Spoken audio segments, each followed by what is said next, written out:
And so we'll be reading tonight the Lost Book of Enki here. This is the introduction. Some 445,000 years ago, astronauts from another planet came to Earth in search of gold. Splashing down in one of the Earth's seas, they waded ashore and established Eridu, home in the faraway. In time, the initial settlement expanded to a full-fledged mission Earth with a mission control center, a spaceport, mining operations, and even a way station on Mars. And there's lots of evidence of that. I mean, it absolutely is to me no coincidence. And anybody wants to make you believe it's a coincidence is a liar. That the original area of what is now Iraq, formerly Mesopotamia, was called, before it was Mesopotamia, was called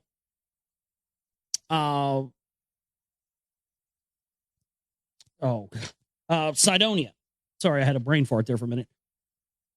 And the area also on Mars where the face was found is also on Cydonia. Coincidentally enough, both places are also located on the 33rd degree parallel. Yes, you heard me right. Ancient Mesopotamia was, or is also, Iraq, also located on the 33rd degree parallel, formerly known as Cydonia. Cydonia on Mars, where the face is located, is also on the 33rd degree parallel. As we talked about earlier with 33, no coincidence, ladies and gentlemen. So, I got to say the idea of the way station thing, definitely not evidence to support that. Short of manpower, the astronauts employed genetic engineering to fashion primitive workers, Homo sapiens. It says Horno sapiens, so maybe that's a misprint. Homo sapiens. The deluge that catastrophically swept over the Earth required a fresh start. The astronauts became gods, granting mankind civilization, teaching it to worship. Then, about 4,000 years ago, all that had been achieved unraveled in a nuclear calamity brought about by the visitors to Earth in the course of their own rivalries and wars. Exactly what I talked about earlier. So that's coincidental yet again. This is going to be a good read, I think. I can already tell. We're starting to see synchronicities already. Exactly what I described earlier with the Bhagavad Gita. The pre-flood ash. What had taken place on Earth, and especially the events since human history began, has been culled by Zecharia Sitchin in his The Earth Chronicle series from the Bible, clay tablets, ancient myths, and archaeological discoveries. But what had preceded the events on Earth, what had taken place on the astronauts' own planet Nibiru that caused the space journeys, the need for gold, the creation of man, what emotions, rivalries, beliefs, morals, or lack thereof motivated the principal players in the celestial and space sagas?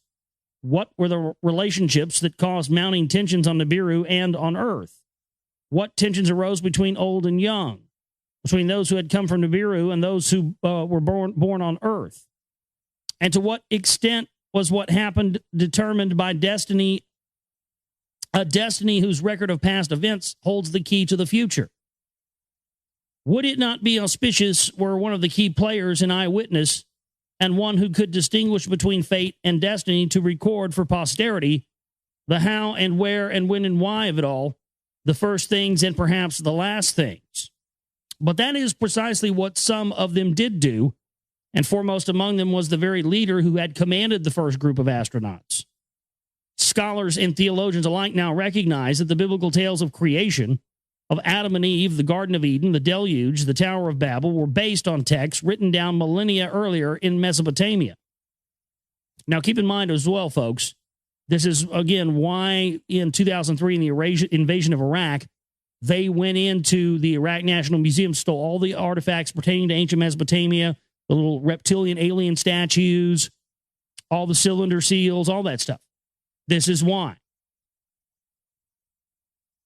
And so the Adam and Eve, the tales of creation, the Garden of Eden, the Deluge, the Tower of Babel, were based on texts written down millennia earlier in Mesopotamia, especially by the Sumerians.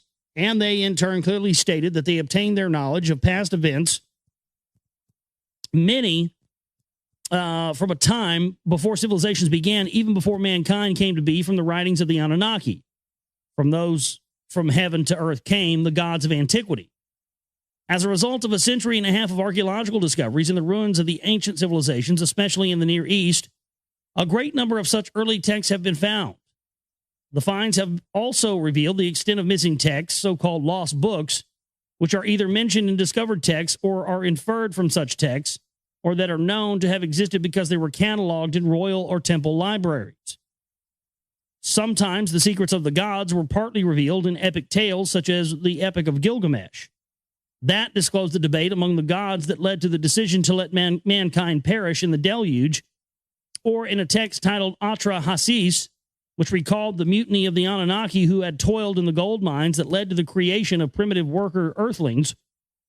From time to time, the leaders of the astronauts themselves authored compositions, sometimes dictating the text to a chosen scribe, as the text called the Era Epos, in which one of the two gods who had caused the nuclear calamity sought to shift the blame to his adversary. Sometime the god acted as his own scribe, as is the case regarding the Book of the Secrets of Thoth, the Egyptian god of knowledge, which the god had secreted in a subterranean chamber. When the Lord God Yahweh, according to the Bible, granted the commandments to his chosen people, he first inscribed in his own hand 2 stone tablets that he gave to Moses on Mount Sinai. When Moses threw down and broke that first set of tablets in response to the golden calf incident, the replacement set was written by Moses on the tablets on both their sides when he stayed on the mount 40 days and 40 nights, recording the dictated words of the Lord. Were it not for a tale recorded on papyrus from the time of the Egyptian king Khufu concerning the Book of the Secrets of Thoth, the existence of that book would have not become known. Were it not for the biblical narratives in Exodus and Deuteronomy, we would have never known about the divine tablets and their contents. All would have become part of the enigmatic body of lost books whose very existence would have never come to light.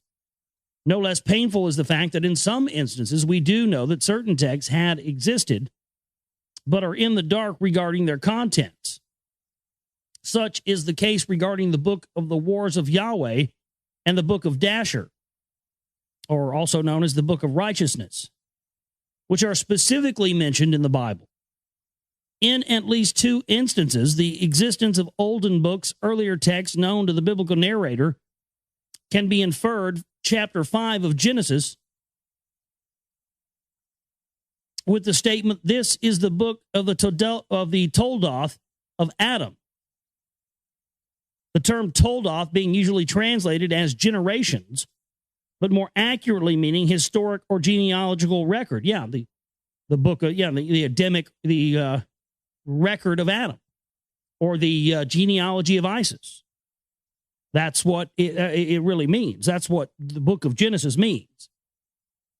So that's interesting that chapter 5 of Genesis begins with the statement, "This is the book of Toldoth of Adam," of the Toldoth of Adam, meaning the genealogical record of Adam. Well,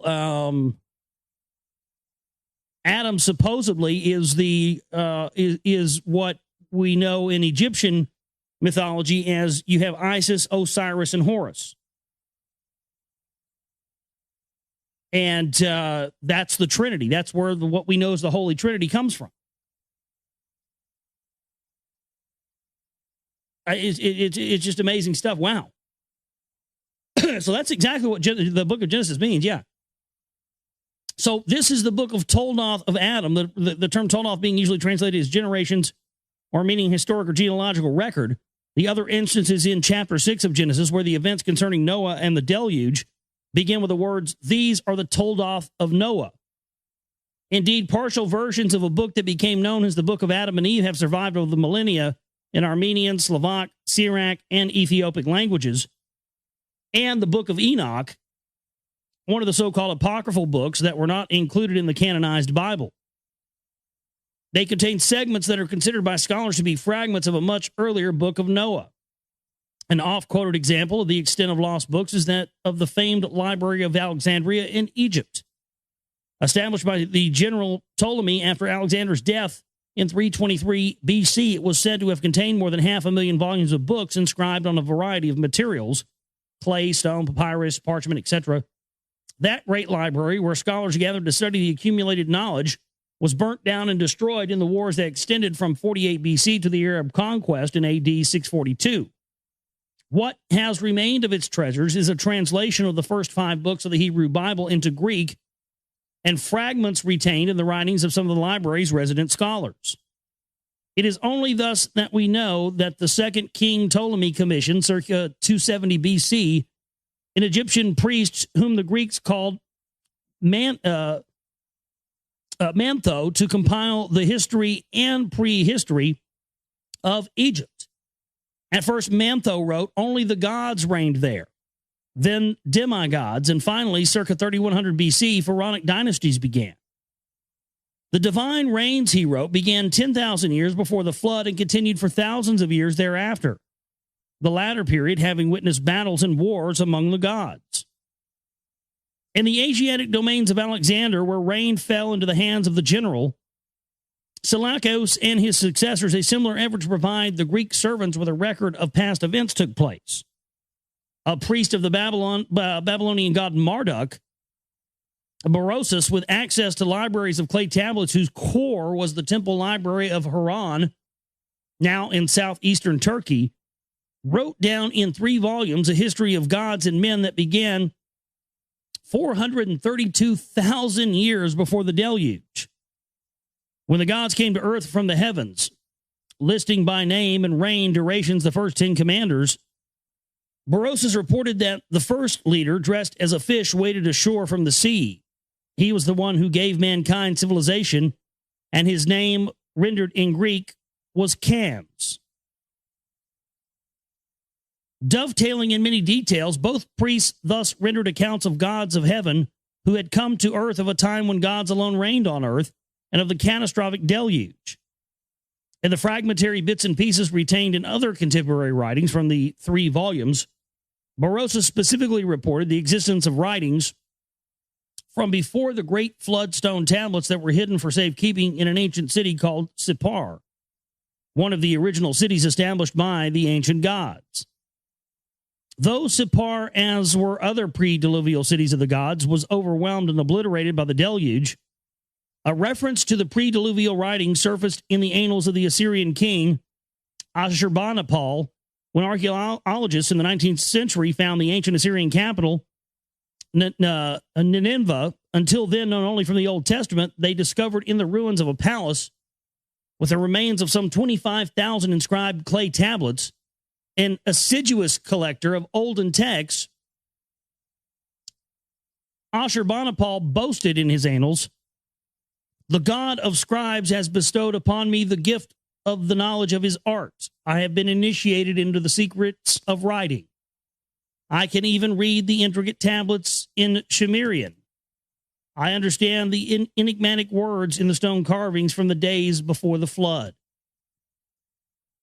It is now known that the Sumerian or Sumerian civilization had blossomed in what is now Iraq almost a millennium before the beginning of the Pharaonic age in Egypt, both to be followed later by the civilization of the Indus Valley in the Indian subcontinent.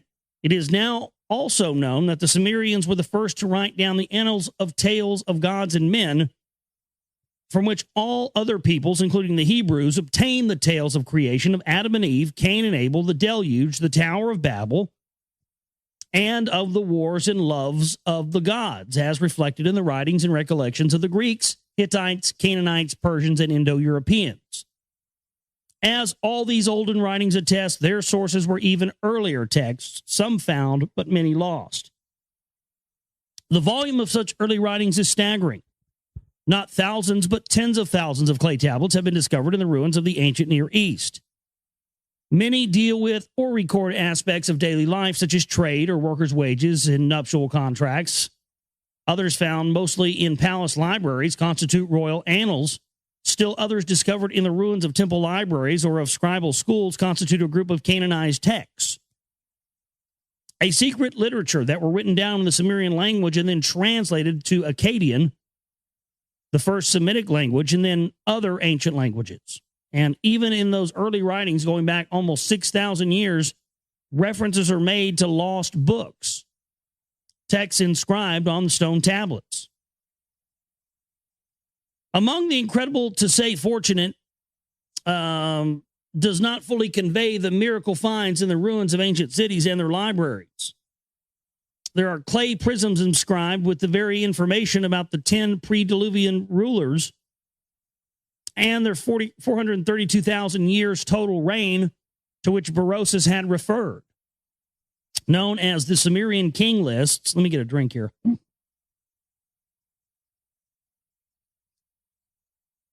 Known as the Sumerian king lists and on display in the Ashmolean Museum in Oxford, England.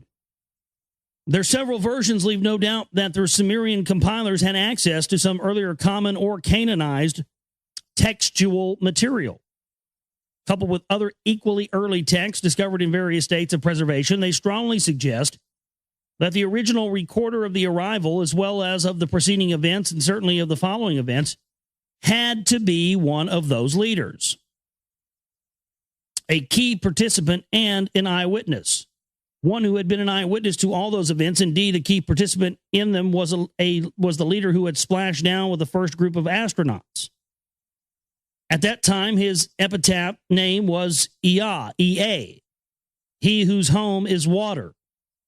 He experienced the disappointment of having command of Earth mission given to his half-brother and rival Enlil, Lord of the Command. A humiliation little mitigated by granting him the title Enki, Lord of Earth.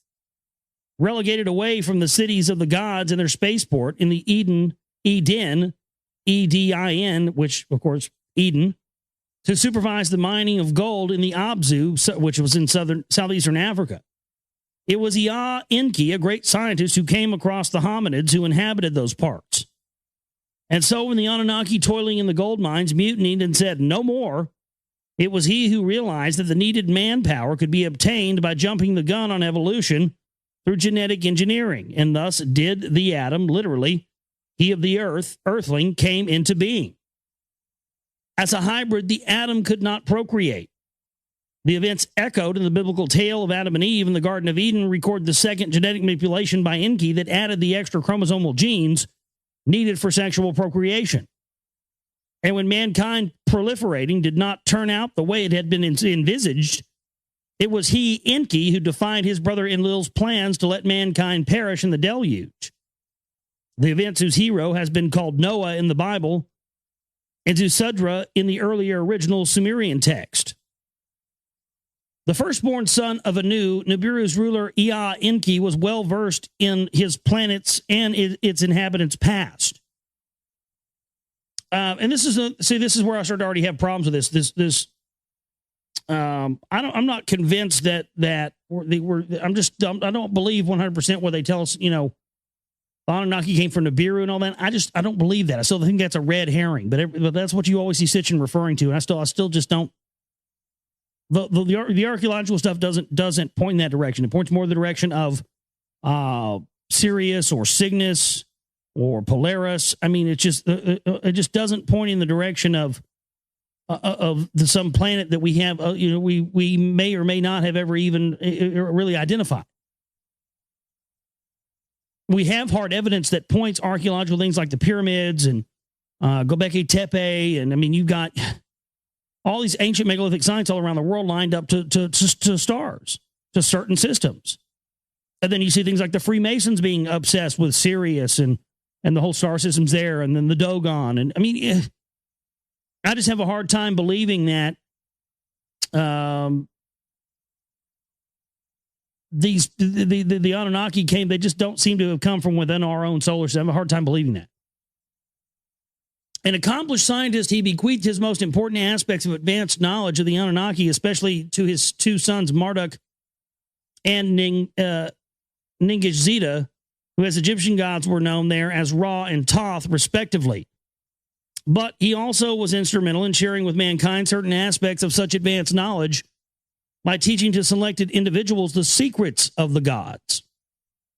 In at least two instances, such initiates wrote down, as they were instructed to do, those divine teachings as mankind's heritage. Right, that's what I was referencing earlier in the show, our birthright. That's what they were instructing him to write down. One called Adapa, and probably a son of Enki by a human female, is known to have written a book titled Writings Regarding Time, one of the earliest lost books. The other, called the Edmund Durang, let me get this right, the Enmed Uranki, the Enmed Uranki, Enmeduranki, the Enmed Uranki, another one of the books that was supposed to be our birthright, was in all probability the prototype of the biblical Enoch, the one who was taken up into heaven after he had entrusted his sons the book of divine secrets, and of which a version has possibly survived in the extra-biblical book of Enoch. Though the firstborn of Anu, he was not destined to be his father's successor on the throne of Nibiru. Complex rules of succession, which reflected the convoluted history of their planet, gave the privilege to Enki's half-brother Enlil. And Enlil is also that's where the whole thing of, Jesus and the devil comes from, that whole dynamic. That's in Enlil and Enki. That's what the two twin towers represented, Enlil and Enki.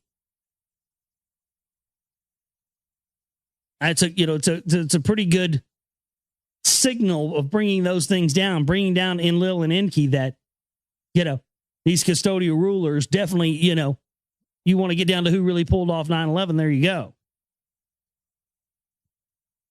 In the effort to resolve the bitter conflict, both Enki and Enlil ended up on a mission to an alien planet Earth, whose goal was needed to create a shield for preserving Nibiru's dwindling atmosphere. It was against that background, made even more complex by the presence on Earth of their half-sister Ninarshag, the chief medical officer of the Anunnaki, that Enki decided to defy Enlil's plans to have mankind perish in the deluge. The conflict carried on between the two half-brothers' sons, even among their grandchildren. The fact that all of them, and especially those born on Earth, faced the loss of longevity that Nibiru's extended orbital period provided, added personal agonies and sharpened ambitions.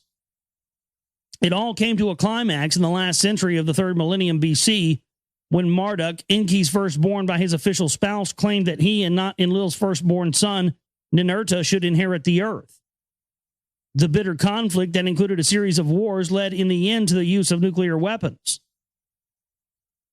And that's what I was mentioning earlier when the listener had asked me about, the sun symbols. And that's why I said I think it has something to do with nuclear weapons and extraterrestrials, because Polaris, the long-range nuclear missiles launched by submarines, and also the just the whole thing with how they use nuclear weapons on Earth, and that being the North Star and all those sun symbols. Again, when you see those depictions of the sun in Egyptian things or anything else, it's not, that doesn't always mean our sun or our star. It could mean someone else's a star somewhere else. That's what people never think. They never teach you that in school. People need to know that information. It's very key. It changes everything once you know that.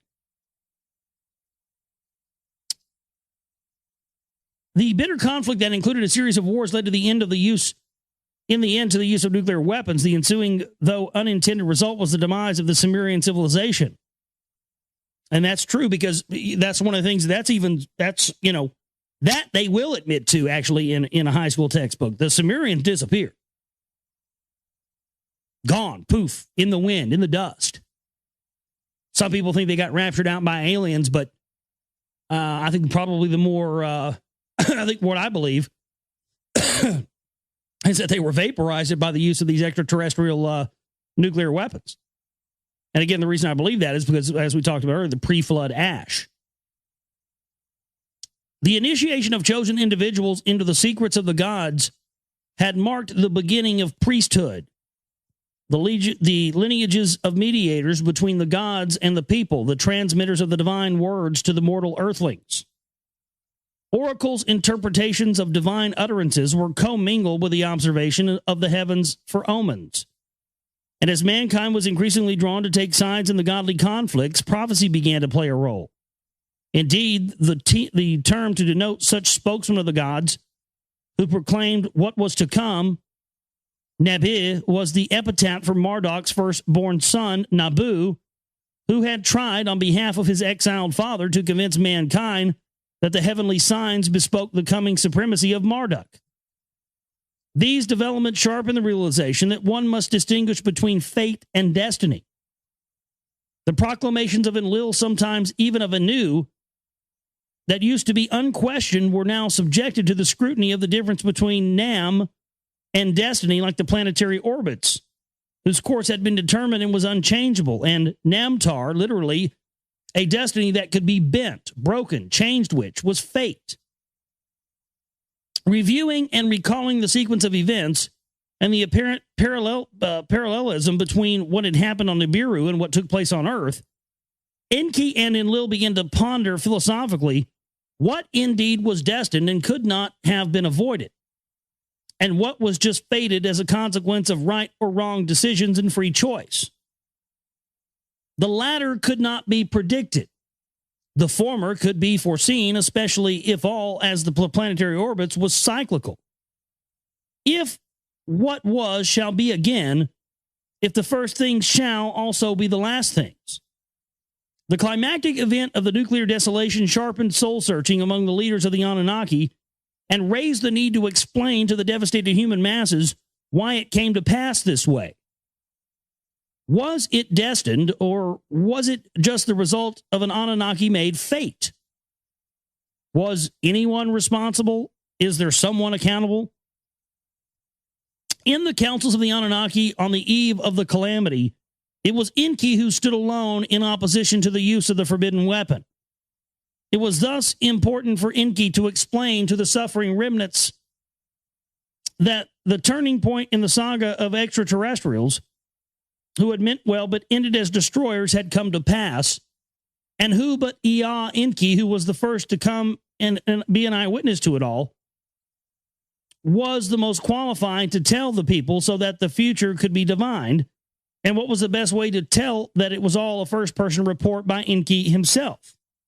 This is kind of in broken English. I apologize. I know how to read, but and the best way to tell it was all as a first-person report by Enki himself. It's just, I don't think Zecharia Sitchin spoke good English. I'm reading it exactly as it is on the page, and some of this stuff I'm having to improvise because it's just bad English. I hate that. It's like every time I find a book I want to read, it's written by a fucking first grader. Sucks. That he had recorded his autobiography is certain, for a long text stretching over at least 12 tablets was discovered in a library. Nippur quotes Enki as saying, "When I approached the earth, there was much flooding. When I neared its green meadows, heaps and mounds were piled up at my command. In a pure place, I built my house. An appropriate name I gave it." The long text continues to describe how Ea, or Enki, then assigned tasks to his lieutenants, putting their mission to Earth in motion. Numerous other texts that relate varied aspects of Enki's role and the ensuing developments serve to complete Enki's tale. They include a cosmogony, an epic of creation at whose core lay Enki's own text, which scholars call the Eridu Genesis. They include detailed descriptions of the fashioning of the atom. They describe how other Anunnaki, male and female, came to Enki in his city Eridu to obtain from him a kind of data disk that encoded all aspects of civilization, and they include text of Enki's private life and personal problems, such as the tale of his attempts to attain a son by his half-sister Ninarshak, his promiscuous affair with both goddesses and the daughters of man, and the unforeseen consequences thereof. The Atra Hasis text throws light on Anu's efforts to prevent a flare-up of the Enki-Enlil rivalries by dividing Earth's domains between them. And texts recording the events preceding the deluge render almost verbatim the debates in the Council of the Gods about the fate of mankind and Enki's subterfuge known as the Tale of Noah and the Ark tale known from the Bible, until one of its original Mesopotamian versions was found in the tablets in the Epic of Gilgamesh. Sumerian and Akkadian clay tablets, Babylonian and Assyrian temple libraries, Egyptian, Hittite, and Canaanite myths, and the biblical narratives are the main body of written down memories of the affairs of gods and men. For the first time ever, this dispersed and fragmented material has been assembled and used by Zecharia Sitchin to recreate the eyewitness accounts of Enki, the autobiographical memoirs and insightful prophecies of an extraterrestrial God. Presented as a text dictated by Enki to a chosen scribe, a book of witnessing to the unsealed, to be unsealed at an appropriate time. It brings to mind Yahweh's instructions to the prophet Isaiah. Now come, write it on a sealed tablet as a book and engrave it. Let it be the witnessing until the last day, a testimony for all time. In dealing with the past, Enki himself perceived the future. The notion that the Anunnaki, exercising free will, were masters of their own fates, as well as the fate of mankind, gave way in the end to a realization that it was destiny, that when all was said and done, determined the course of events, and therefore, as the Hebrew prophets had recognized, the first things shall be the last things. The record of events dictated by Enki thus becomes a foundation for prophecy, and the past becomes the future. So that's the end there of the first part. This is, I'm going to try, I've got a hard copy of this. I just pulled up a PDF. Maybe this is a crappy PDF. I don't know. I'll find a better copy before next show. But yeah, I mean, looks like it's good stuff so far here. And, you know, again, don't agree with all the stuff about Nibiru, blah, blah, blah, whatever. But still, nonetheless, I think it's going to be very well worth the read, and definitely can't wait to get into that. Got an email here that says, hey, Josh, I'd like to know what you think about the Kabbalistic writings of Aleister Crowley. Was he just misleading, or was he just omitting? Crowley was a trickster. That was part of his whole shtick, his whole persona, his whole thing. You couldn't tell when the guy was telling you the truth or whether he was, you know, pulling your leg. And so one of the things you find, and which is exactly the reason why I can't answer your question, because was he just misleading? Was he just omitting? Well, or was he doing both? That's a question you're going to have to find on your own, my friend. Because I'll tell you what I've found. I've found that the more that you find out about those things on your own, the different stuff that, you know, like, you know, Kabbalism and sacred magic and sex magic and, you know, any of the ancients, arts, and then you go back and read Crowley, you know, you start to get a better idea of what's what and what's not. I'll tell you this.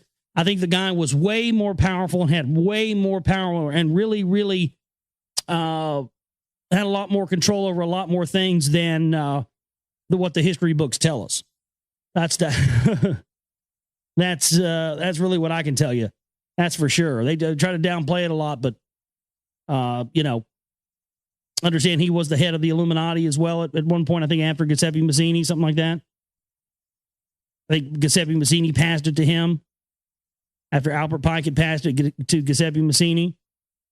So, yeah, I think that's one thing that, you know, that's a great question, but I think it's a question that, you know, I think I'd be doing you an injustice by really answering fully. And also, I think it's a question you're going to find on your own.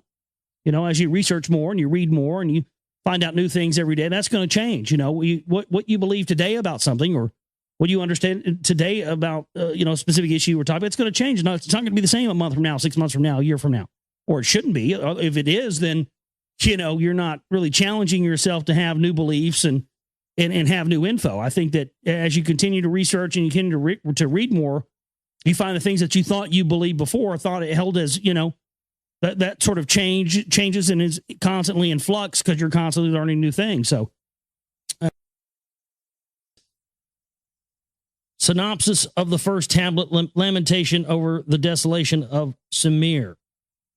How the gods fled their cities as the nuclear cloud spread, the debates in the council of the gods, the fateful decision to unleash the weapons of terror, the origin of the gods and the awesome weapons on Nibiru, Nibiru's north-south wars, unification and dynastic rules, Nibiru's place in the solar system, a dwindling atmosphere causes climate changes, efforts to obtain gold to shield the atmosphere fail. Alalu, a usurper, uses nuclear weapons to stir volcanic gases. Anu, a dynastic heir, disposes Alalu. Alalu steals a spacecraft and escapes from Nibiru. The first tablet. So now we're reading from the first tablet. Here we go. The words of the Lord Enki, firstborn son of Anu, who reigns on Nibiru. With heavy spirit I utter laments. Laments that are bitter fill my heart. How smitten is the land, its people delivered to the evil wind, its stables abandoned, its sheepfolds empty. Yeah, it was, Samir was reduced to dust. That's why the Sumerians just disappeared. They got wiped out by a nuclear war. How smitten are the cities? Their people piled up as dead corpses afflicted by the evil wind. How smitten are the fields, their vegetation withered, touched by the evil wind. How smitten are the rivers, nothing swims anymore, pure sparkling waters turned into poison. Of its black-headed people, Sumir is emptied, gone is all life. Of its cattle and sheep, Sumir is emptied, silent is the hum of churning milk. In its glorious cities, only the wind howls, death is the only smell. The temples whose heads to heaven arose by their gods have been abandoned. Of lordship and kingship command there is none, scepter and tiara are now gone. On the banks of the two great rivers, once lush and life-giving, only weeds grow. No one treads the highways, no one seeks out the roads. Flourishing Sumir is like an abandoned desert. How smitten is the land, home of gods and men. On that land a calamity fell, one unknown to man. A calamity that mankind had never before seen, one that could not be withstood. On all the lands from west to east, a disruptive hand of terror was placed. The gods in their cities were helpless as man. An evil wind, a storm born in a distant plain, a great calamity wrought in its path. A death-dealing wind born in the west, its way to the east has made, its course set by fate. A storm devouring as the deluge by wind and not by water, a destroyer by poisoned air, not tidal waves overwhelming. By fate, not destiny, was it engendered. The great gods and their council, the great calamity had caused. By Enlil and Nirhashag, it was permitted. I alone for a halt was beseeching. Day and night to accept with the heavens decree, I argue, to no avail. So he's basically saying he tried to stop it. They wouldn't listen to him. Ninurta, Enlil's warrior son, and Nergal, my very own son, poisoned weapons in the great plain, then unleashed them. That an evil wind shall follow the brilliance we knew not. Thy now cry in agony. They act like they didn't know what these weapons were going to do. They'd never used them before. You almost see them as almost in the same place that we are now with our technology. It's almost as if that's where they were at, a little bit more advanced than us. They could travel places, but but before anybody ever dropped a nuclear weapon, nobody knew what it was going to do, even though they had that technology, and knew about it, but just didn't, they didn't know. Seems like this was kind of the same way. In their holy cities, the gods stood disbelieving as the evil wind toward Sumer made its way. One after another, the gods fled their cities, their temples abandoned to the wind. In my city, Eridu, as the poison cloud approached, I could do nothing to stop it. Escape to the open steppe, to the people I gave instructions. With Ninki, my spouse, the city I abandoned. In his city, Nippur, place of the bond heaven earth, Enlil could do nothing to stop it. The evil wind against Nippur was onrushing in his celestial boat, UFO. Pretty clear, celestial boat. Give me a break. Enlil and his spouse hurriedly took off. Yeah. Sure. Yeah, the tough gods, these almighty, all-powerful, all-loving gods, puke.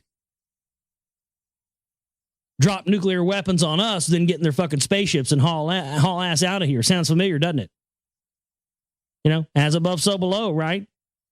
Sounds like what they want to do to us. The past is prologue. Like what it said at the beginning of this, something to that effect. What's happened in the past determines the future. So the gods, the extraterrestrials, they dropped nuclear weapons on us and they hauled ass in their spaceships and got the fuck out of here and then, left us all down here to die. That very well could be what's going to happen again. A lot of evidence pointing that direction in there.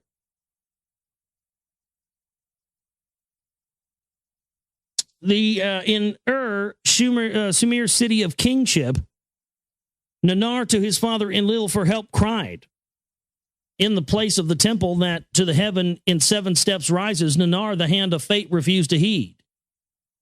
My father who begot me, great God who to had granted kingship, turn the evil wind away, Nanar pleaded. Great God who decrees the fates, let and its people be spared, your praises to continue. Nanar appealed. Enlil answered his son, Nanar, noble son, your wondrous city kingship was granted, eternal reign it was not granted. Take hold of your spouse Ningal, flee the city. Even I who decree fates, its destiny I cannot bend. Thus did Enlil my brother speak. Alas, alas, not a destiny it was. A calamity none greater since the deluge, gods and earthlings has befallen. Alas, not a destiny it was. The great deluge was destined to happen. The great calamity of the death-dealing storm was not. So they're saying that, again, really reinforcing that idea that the great deluge, the great flood, was destined to happen, but the death-dealing storm was not. Well, what makes that interesting is that historically people are often confused. Because there was more than one great flood on this planet. There's more than one great deluge. And the reason that we know that is true scientifically is, again, because of that layer of pre-flood ash. So according to this, we have the great deluge. We had this great calamity of nuclear weapons unleashed, which, again, all across the earth, deep underground, there's a layer of pre-deluge, pre-flood ash. So according to this, we had a great deluge. We have the nuclear decimation of Earth, reducing it to ash. Then we had another flood after that at some point. And that's proven because it's proven that there was a flood after this event that caused the Earth to be reduced to ashes. That's very interesting. And you see that reference that there was more than one flood. You hear that talked about. By the breach of a vow, by a council decision, it was caused. By weapons of terror was it created. By a decision, not destiny, were the poisoned weapons unleashed. By deliberation was the lot cast. So they're saying that this was done with, impunity. This was done on purpose. There was no accident that these nuclear weapons were deployed. Against Marduk, my firstborn, did the 2 sons' destruction direct. Vengeance was in their hearts. Ascendancy is not Marduk's to grasp. Enlil's firstborn shouted, with weapons I shall oppose him, Ninurta said. Of people he raised an army, Babili as earth's navel to declare, Nergal, Marduk's brother, so shouted. In the council of the great gods, words of venom were spread. Day and night I raised my opposing voice. Peace I counsel, deploring haste. For the second time the people have raised his heavenly image. Why does opposing continue? I asked in pleading. Have all the instruments been checked? Did not the era of Marduk in the heavens arrive? I once more inquired. Ningish Zeta, my very son, other signs of heaven cited. His heart, I knew, Marduk's injustice to him could not forgive. Nanar to Enlil on earthborn was unrelenting too. Marduk, my temple in the north city, his own abode made, so he said. Ishkur, Enlil's youngest son, demanded punishment. In my lands to whore after him the people he made, he said. Utu, son of Nanar, Marduk's son Nabu, his wrath directed. And this goes on, and this is like on and on. This is like an argument. I'm going to fuck you up. No, I'm going to fuck you up. I'm going to fuck you up. No, I'm going to fuck you up. On, pissing contest, essentially. Nergal, lord of the lower domain, ferociously was demanding, let the olden weapons of terror for obliteration be used. The olden weapons of terror for obliteration, meaning that those were, something from the weapons of the past of this civilization. Kind of like what we see people in the future will see nuclear weapons on Earth. Let the olden weapons of terror for obliteration be used. At my own son I gazed in disbelief, for brother against brother the terror weapons have been forsworn. Sounds familiar. I mean, why do we think we're in a constant state of war? I mean, that was Bramley's sort of whole premise for the gods of Eden. Well, there you go. That's all we know. That's what the people who created us, or who we call gods, who we are the victims of a gigantic science experiment of. We are. No wonder nobody's ever tried to. No wonder other extraterrestrial races haven't tried to get a hold of us, man. No, we're the bastard sons of the universe. We are. We're the redheaded stepchildren of the galaxy. And we wonder why we arm against each other and why we have weapons, and we're all people, man. Why do we want to kill each other?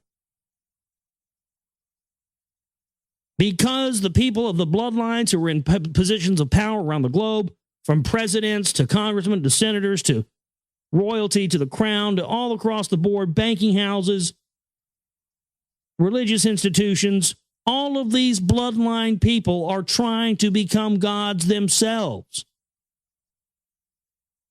And to become like their gods, their creators, our creators, to become like them because they feel that because they are of the pure bloodline, that gives them the right to do it. It gives them the right to do everything that their creators did. And if that means endless war and everybody killing each other, then so be it, because that's what they did. For brother against brother, the terror weapons have been forsworn. Instead of consent, there was silence. In the silence, Enlil opened his mouth. Punishment there must be. Like birds without wings, the evildoers shall be. Marduk and Nabu of our heritage are depriving us of our heritage. Let them deprive the place of the celestial chariots. I'm sort of reading this slow and kind of, it's just, all the words are kind of reversed into what we would say it. So I'm trying to reverse them a little bit and say them, so they're easier to understand for you. Let this place be scorched to oblivion, Ninurta shouted. Let the one who scorches be me. I mean, let me do it. Let me fucking set this place on fire. Let's scorch this motherfucker to oblivion. Let's drop, but let me pull the trigger. That's what Ninurta is saying. Excited, Nergal stood up and shouted, let the evildoers' cities also be upheavaled. The sinning cities let me obliterate. Let the annihilator my name be thereafter. The earthlings by us created, the earthlings that were created by us must not be harmed. The righteous with the sinners must not be perished, I forcefully said. Ninarshag, my creating helpmate, was consenting. The matter is between the gods alone to settle. The people must not be harmed. I knew from the celestial abode to the discussions was giving much heed. I knew who determines fates from his celestial abode, his voice made heard. Let the weapons of terror be used this once. Let the place of the rocket ships be obliterated. Let the people be spared. Let Ninurta the Scorcher be. Let Nergal be the Annihilator. So did Enlil announce the decision. To them a secret of the gods I shall reveal. The hiding place of the terror weapons to them I shall disclose. The two sons, one mine, one his, to his inner chamber Enlil summoned. Nergal, as he went by me, averted his gaze to me. Alas, I cried out without words, brother has turned against brother. Are the prior times fated to repeat? A secret from the olden times to them Enlil was revealing. They had entrusted in their hands the weapons of terror. Clad with terror, with a brilliance they are unleashed, and they touch to dust and heap dust, turning everything into dust, essentially is what they're saying. For brother against brother on earth they were forsworn, and neither region to effect. Now the oath was undone like a broken jar in useless pieces.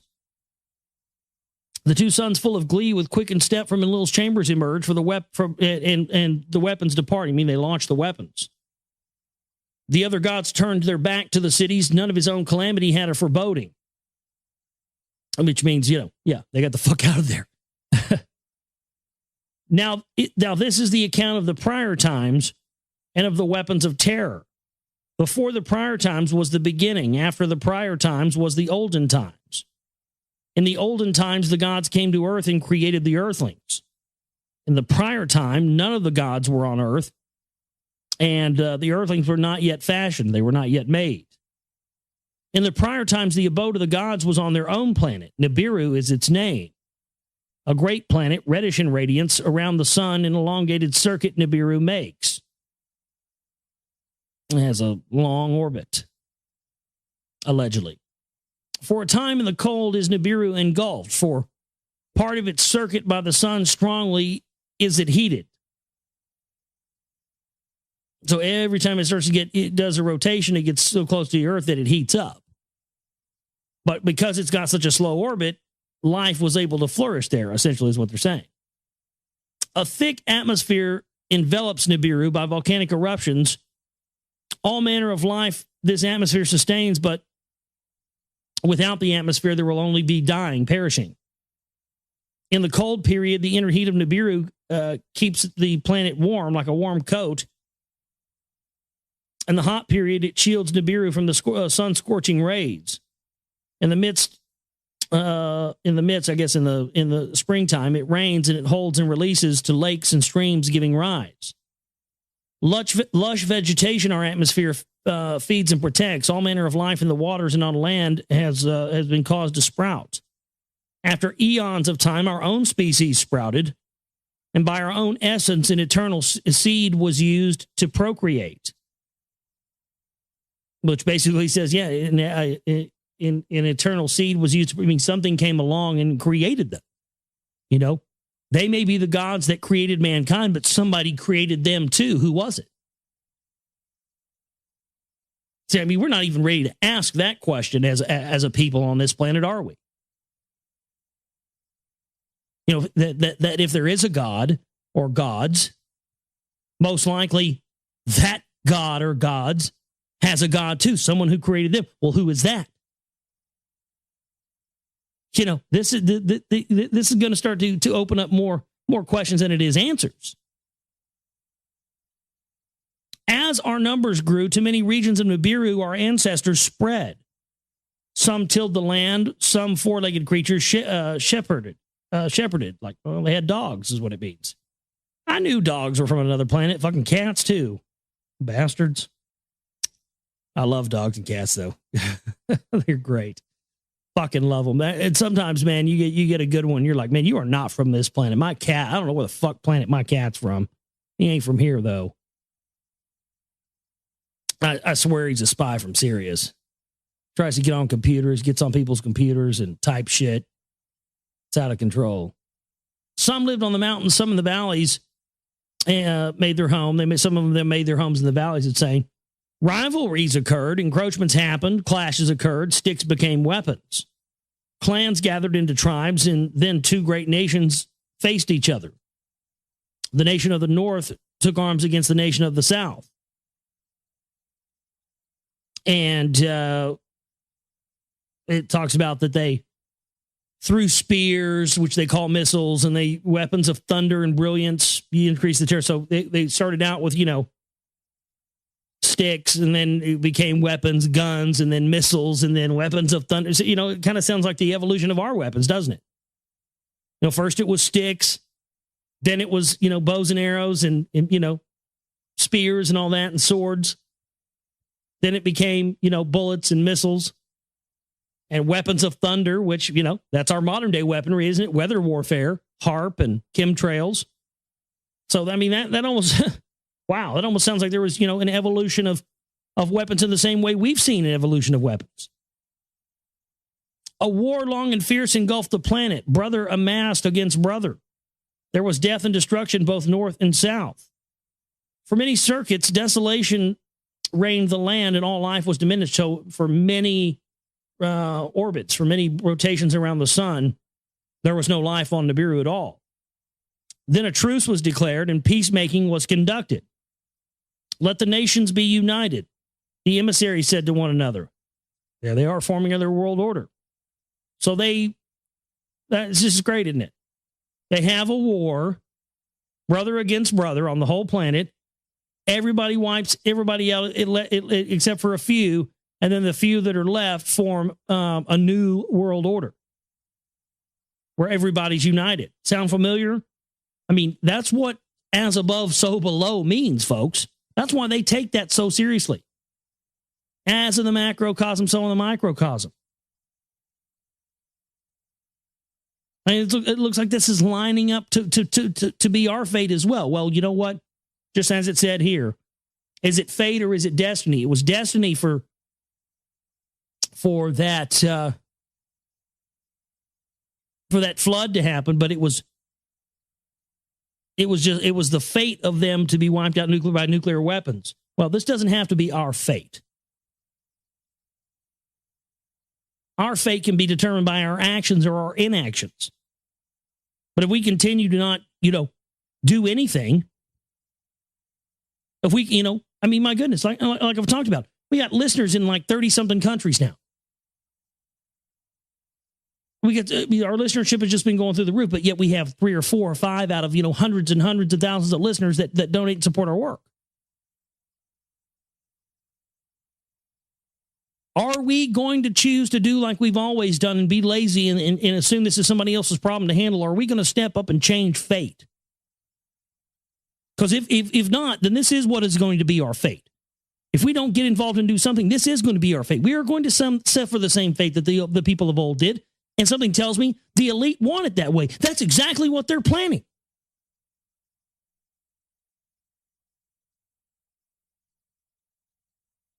I want to play with the big boys. I want to play at the big boy level. We need cash to do that.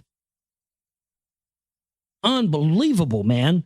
Unbelievable, just the epiphanies from reading stuff on air. It just blows me away.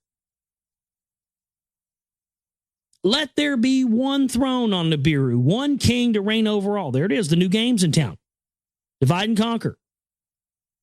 Kill everybody, blow everybody, create all-out warfare, and then come in and pick up the pieces and create a new order. That's what their agenda is. Let a leader from north or from south by lot be chosen. One king supreme to be. If he be from north, let south choose a female to be his spouse, an equal queen to reign alongside him. If he's from the south, if they choose one from the south, let someone from the north, a female from the north, be his spouse. Husband and wife, let them be as one flesh to become. Let their firstborn son be the successor. Let a unified dynasty thus be formed, unity on Nibiru forever to establish. They set up a fucking monarchy is what they did. They set up the new game. Who's going to run the new game? They wipe everybody out, and then they set up a new game under that. And the people 100, 200, 300 years from now have no idea why life is the way it is, and nobody really questions it, and people just going around about their business, forgetting that 200, 300, 1,000 years ago, 2,000 years ago, everybody died and somebody came in and set up the new game that they controlled. And people just think it's day to day and they never know what happened. You see what happened to us? The same thing.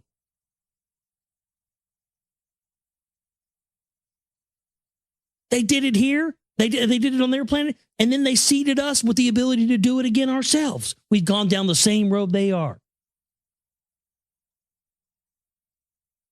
You see these, we call them vicious cycles. A father is an alcoholic and a wife beater. And so, and then the son grows up and becomes an alcoholic and a wife beater. And then his son grows up and becomes, it's a vicious cycle.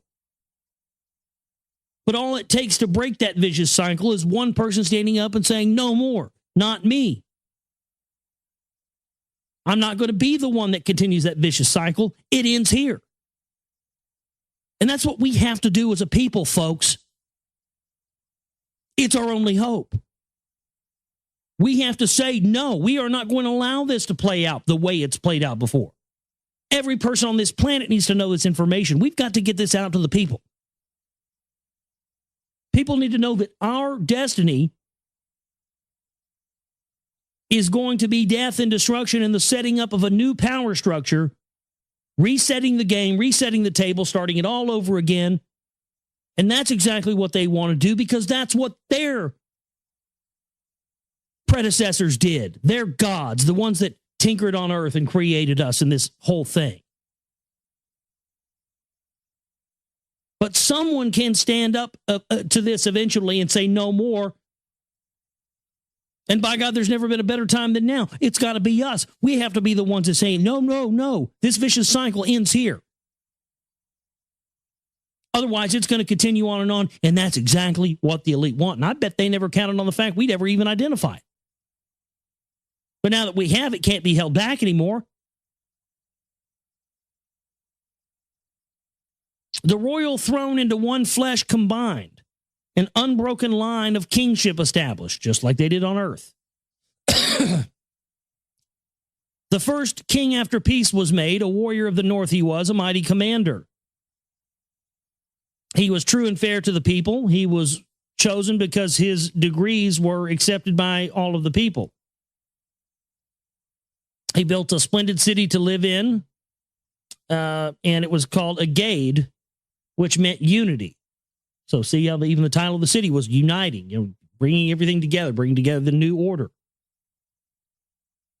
For his reign, a royal title he was granted, and it was the Celestial One. His name was On. And his name On means the Celestial One.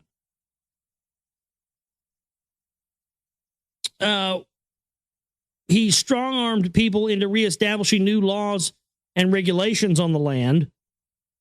He appointed governors for each land and created restoration and reclamation tasks for the people. Of him in the royal annals, thus it was recorded, on the lands unified, peace on Nibiru he restored. He built a new city, the canals he repaired, provided people to the food, and there was abundance in the lands. For his spouse from the south, a maiden he had chosen for both love and warring, she was known. On 2 was her royal title. Cute. On 2, T-U, like number 2. And the leader who is On spouse, the given name cleverly did mean, On 2. Yeah, it even says, it's clever. It was cute that they did that. She bore On 3 sons and no daughters. The firstborn by her named Enki. Enki. You see, like Anu, Na, Ki. Now it's just Enki. Now you're starting to see the lineage. See this? That's what this is. That's why he said, this is the preface. This is of the times that came before. Well, that's what we're reading here. This is unbelievable. This is an account. I didn't know this. I wasn't aware of this. Wow. It's mind blowing now that I'm reading this. Now that I figured out what this is. Wow, man. This is killer. This is a genealogical record of the generations of people that came before what we know as the Anunnaki. This is the record of their lineage and of their lives and of what they did. And the reason this is important to us. This is amazing. I mean, people, say a lot of crap about these, translations and stuff, blah, blah, blah, I think a lot of that's disinfo. I think a lot of people are like, oh, no, those aren't real. Those aren't true, blah, blah. I think people are real scared of this. Because what this is doing is, and that's why it said, what has happened in the past is important to the future, because they're showing what the bloodline lineage, the relatives, ancestors of the Anunnaki who came to Earth and seeded life, they're showing what they did in their lives and how they set things up. And by having that access to that knowledge, that's why this was one of the things that Enki wanted mankind to have, this book. He wanted mankind to know this because something in this information was going to be a gift to us to save us from some fate that may be forced upon us by these custodians in the future. So this is unbelievable, man. I mean, this, it really, it's an account of the bloodlines, of the lineage, and it talks about what they did in their times. And this is something we can learn from, especially when we see how, this man against man, brother against brother fighting. And then the new order comes in. This information and stuff we are supposed to know to learn something from it, to keep ourselves from going down the same route that people before us did. That's why this has been hidden from us. That's why they've, gone into Iraq, gone into all of the museums and taken all these things. They don't want us to get our hands on this, because if we get our hands on this stuff and understand that what happened in the past also may happen in the future, if we don't learn what happened in the past and learn from that, it's, again, just paradigm shift. It all makes sense to me now. That's what all this shit's about, man. It was just kind of strange just reading this. And as I was reading this, I realized this is this is a genealogical account. So that somebody, somewhere, someday, you and I now, here in 2011, could gain some perspective or some knowledge from this. This is what secret societies, the original purpose of secret societies was. And what they did was they took that, corrupted it, and turned it, instead of being secret societies to teach us this, they turned it in, secret societies are there to keep us from learning this. And not only their people who are going to play the game their way and not tell people this are going to be initiated. This is the secret of the secret societies, ladies and gentlemen. Right here, you heard it right here on the show. I'm here to tell you right now today. This is it. This is what they've been hiding. This is what they didn't want us to know. These genealogical records of the ancestors of the people who came to earth, the gods who came to earth. This is what there's something in here, and we're going to find out because we're going to read all this on air. There is something we're supposed to learn here, whatever it is and what it all may be. Yet I just don't know, but it's something. Alone on the throne he was seated. He was supposed to choose a spouse twice, but it got postponed. Some of this stuff I'm not going to read verbatim. I'm just going to kind of give you the, kind of just put it into modern day terms. In his reign, concubines are brought into the palace. A son to him was not born. Oh, so they brought in bitches for him to bang, essentially. They'll dumb it down for you. The dynasty thus began with the death of Enki, and there was no offspring. The middle son, though not firstborn, was pronounced the legal heir. So fascinating stuff here. And the idea of this, this being the genealogical record of the people that came before the ones that seeded the bloodlines on earth. It's fascinating stuff, because you see, now we know the answers to why mankind has lived in constant warfare. It's in our blood. And just like I talked about last night on the show, if you didn't listen to last night's show, go back and listen to it. All the shows this week, I suggest you listen to. 5 shows we got this week. I think all of them been killer. And I'm on fire right now. Even more now, But, I was just talking about last night about really, realizing that I thought for the longest time that I wasn't working hard enough, or I wasn't. And it's not just that. The only thing that's holding back me getting my work out on to a larger scale is, cash backing. Everything is, you're going to have money to get anything out there now.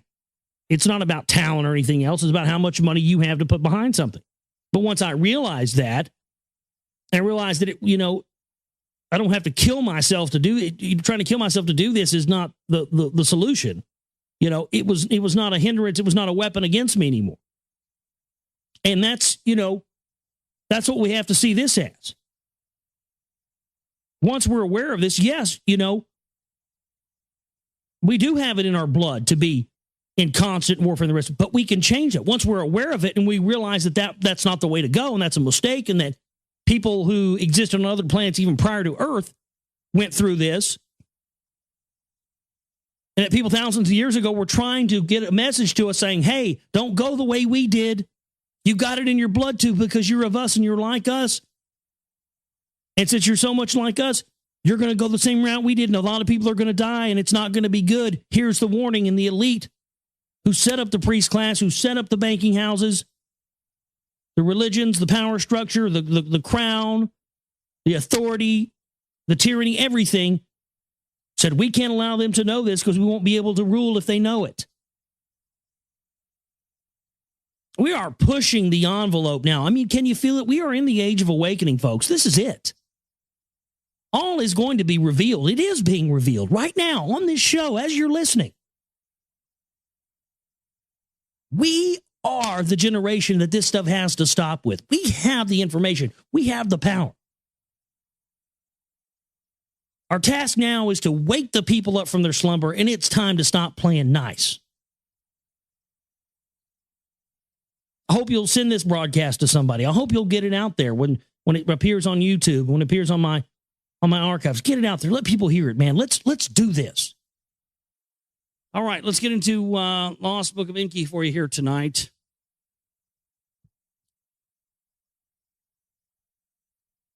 Well, we left off Friday night.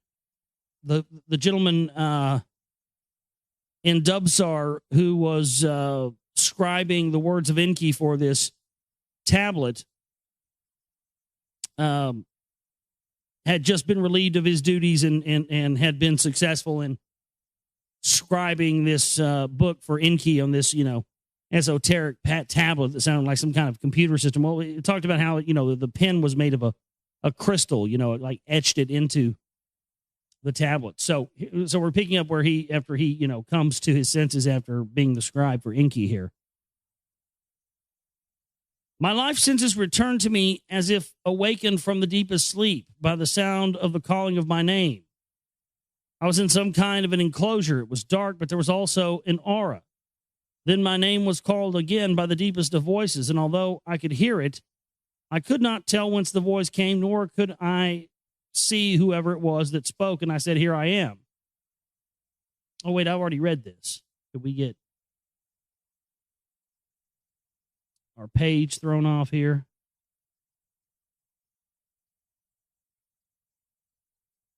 Yeah, I did. Wow. I don't remember what page we left off on. Well, that stinks.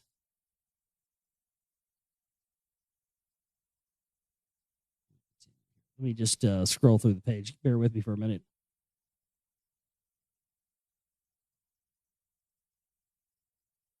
Oh, here we go. Yeah, because we were way past that.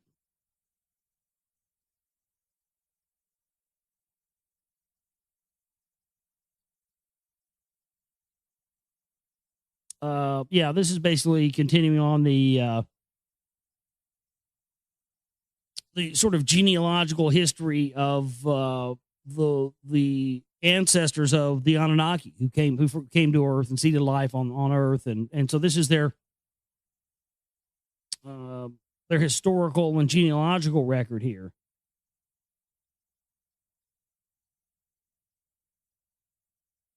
Try to see how much of this we read.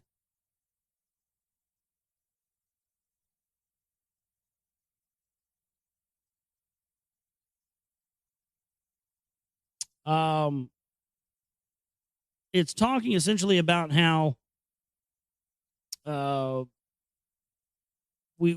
was great cataclysms, there was nuclear weapons unleashed, and then somehow it was just interesting because after he said brother was pitted against brother, and then all of their people on their planet were wiped out. And then out of those ashes, like the phoenix out of the ashes, which is interesting because that's one of the symbols of the brotherhood, the double-headed phoenix. Arose these bloodlines and these kings and queens and set up the new game. And so here they're talking about the circuit of Nibiru, which is the orbit of Nibiru. A destiny it is in the orbit of Nibiru embedded. So they're saying that there's, the destiny of what's to happen on their planet and our planet is hidden in the orbit of Nibiru. And many people out there believe that this comet Elenin, which is going to pass near to Earth very soon, is actually the famed Nibiru. I don't really believe that myself, but I don't not believe it either. You know what I mean? I'm just sort of, could go either way.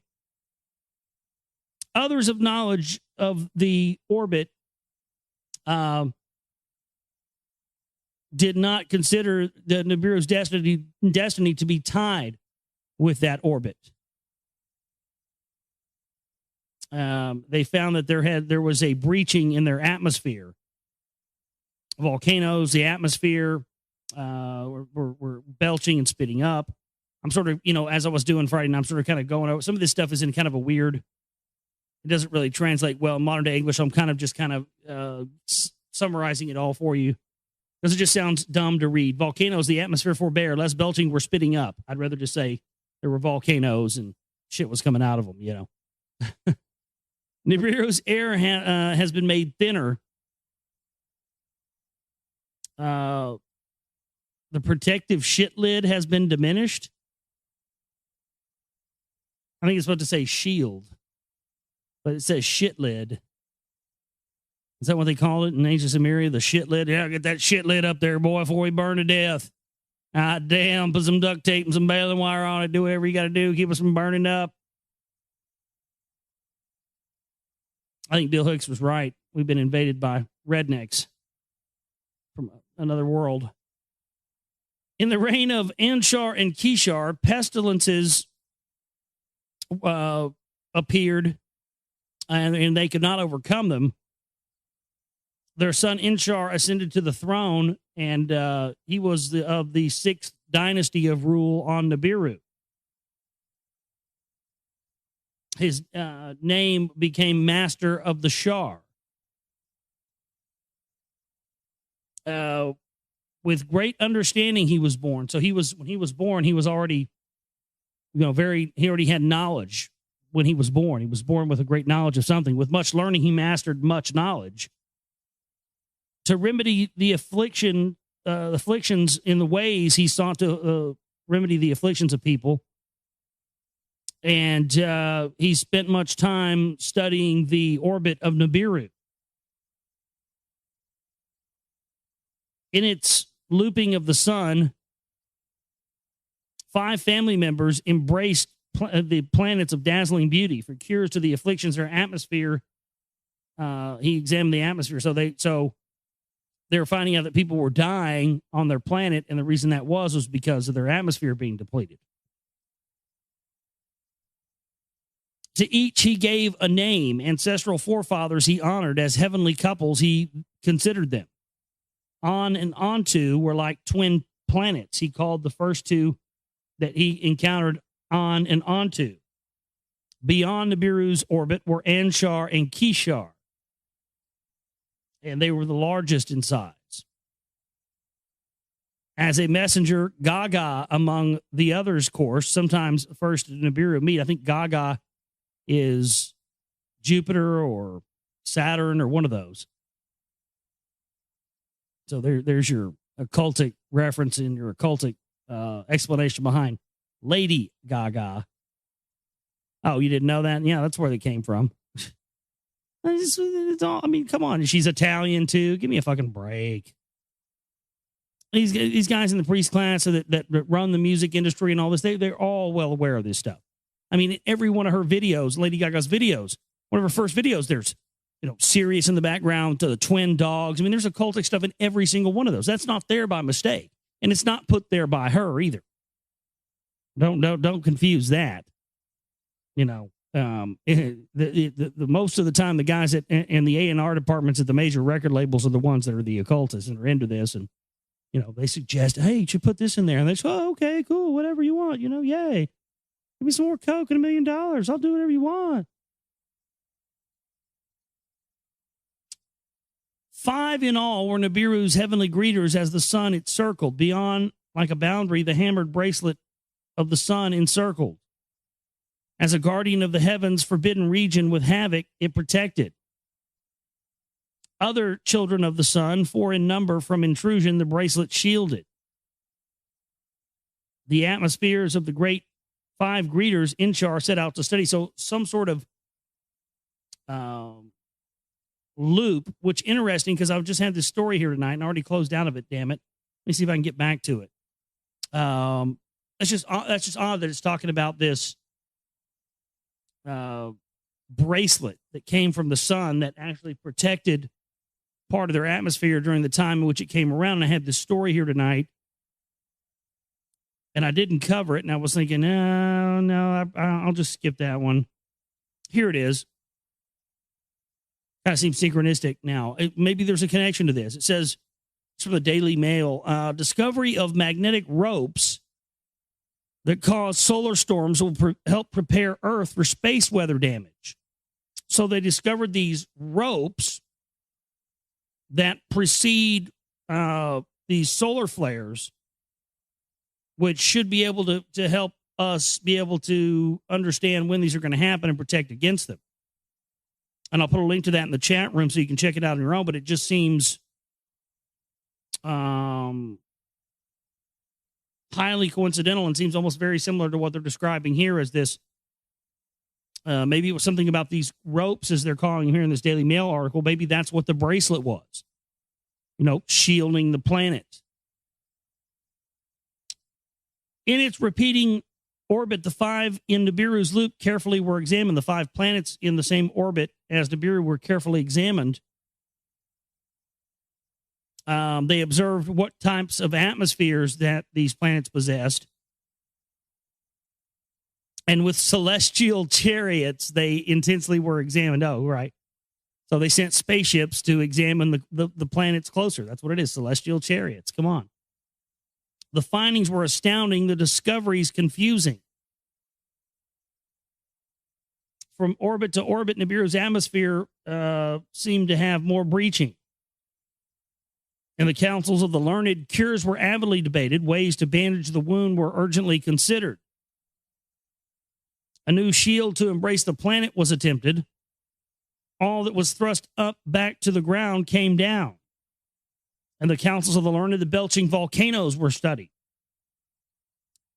The atmosphere by belching volcanoes that were created by the volcanoes. God, I'm just trying to figure out a way to say this. The atmosphere by belching volcanoes had been created as wound by their diminished belching had come to be. And it just doesn't, So these volcanoes cause their atmosphere, or one of the causes of their atmosphere to be depleted.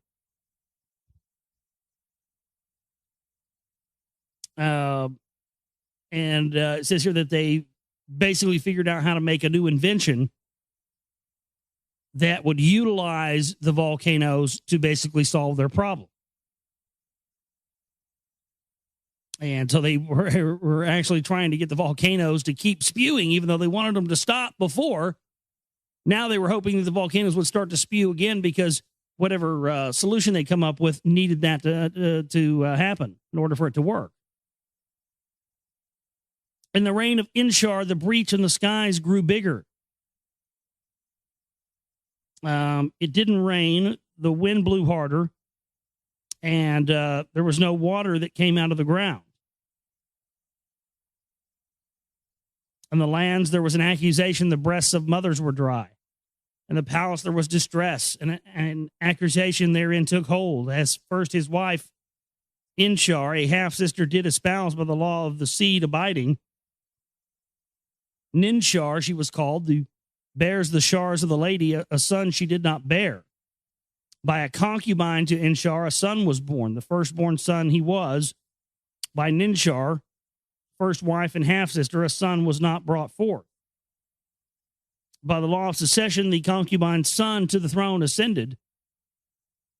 The 7th to reign he was. Du-Uro was his royal name, and the dwelling place fashioned its meaning. In the house of concubines, not in the palace, he was indeed conceived. So he was like, he was like the George Bush of his time, I suppose. The bastard son who ascended to power, the more like the Bill Clinton of his time, huh? Yeah.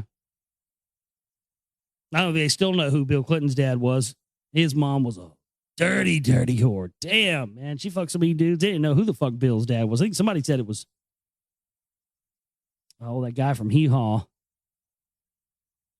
Junior Samples or some shit like that. I think somebody said Junior Samples was his dad. And somebody at Dilly Plaza told me that one time. As his spouse, a maiden from his youth beloved Duru chose. And, that's interesting. So, Duru, the bastard son who took over power, chose his wife because he loved her, not because she was in the bloodline. Uh-oh. Well, this is interesting, man. This story's starting to get thick. Now we're starting to see why, we need to learn this. This sounds very similar to the history of some of our kings and queens and power structure on earth, doesn't it? Da Uru was her royal name. She who is by my side was the meaning. Wow, that's kind of a downgrade from, the wife before. What she was like, the one who does something in the sky. This is like, the bitch who stands by my side all the time. Wow, that's just beautiful, man. Wonderful, wonderful poetry there. In the royal court, confusion was rampant. Sons were not heirs. Wives were not half-sisters. In the land, the suffering was increasing. Fields had no abundance. The plants wouldn't grow. And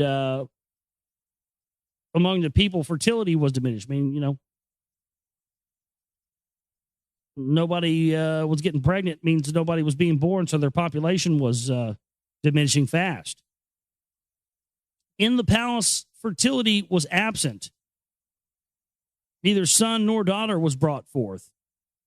Of On's seed, 7 were the rulers. Then of his seed, the throne was dry. So On, which is funny because On is, if you know if you study the genealogical history of the Anunnaki, On was, the Anunnaki were the Anunnaki were the princes of, the one God, princes of the guy who he was the son, the forefathers. They were the forefathers of the one who was the first person that started the bloodline, and that was On. And so after 7 of On's bloodlines were the rulers, they no longer had one of On's bloodline in rule. Daru, a child at the palace gateway, was embraced as a son. Duru, in the end, was adopted. His name became Lama, meaning dryness. In the palace, the princes were very mad, and they were complaining to the council of counselors. In the end, Lama ascended the throne. Though not of On's seed, he was the 8th to reign. Now, it's very interesting. He sounds very much like a Akhenaten type character, In the councils of the learned to heal the breach, there were 2 suggestions. One was to use a metal to fix their atmosphere, a metal by the name of gold. On Nibiru, it was greatly rare. Within the hammered bracelet, it was abundant. So the zone, I guess, the hammered bracelet may be very well talking about the asteroid belt. It was the only substance that to the finest powder could be ground up and put in high into the heaven, into the atmosphere, and would stay suspended. Thus, with replenishments, the breach would heal and it would have better protection. Let the celestial boats be built. Let a celestial fleet fleet the gold to Nibiru bring over. So here they are. They're talking about let's create ships and go somewhere out, on the other side of our solar system and find some gold and bring it back here. Funny, that would just be the one thing our monetary system just happened to be based on, huh? Get us all to mine it. Get us all to build our whole, fight and kill each other for, 3,500 years or 3,600 years or however long it is, and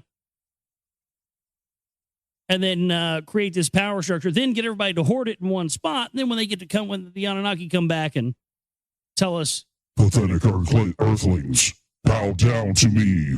We are the Anunnaki, and we have returned for our gold. We will take it back to our planet and leave you pathetic earthlings here on the planet to die.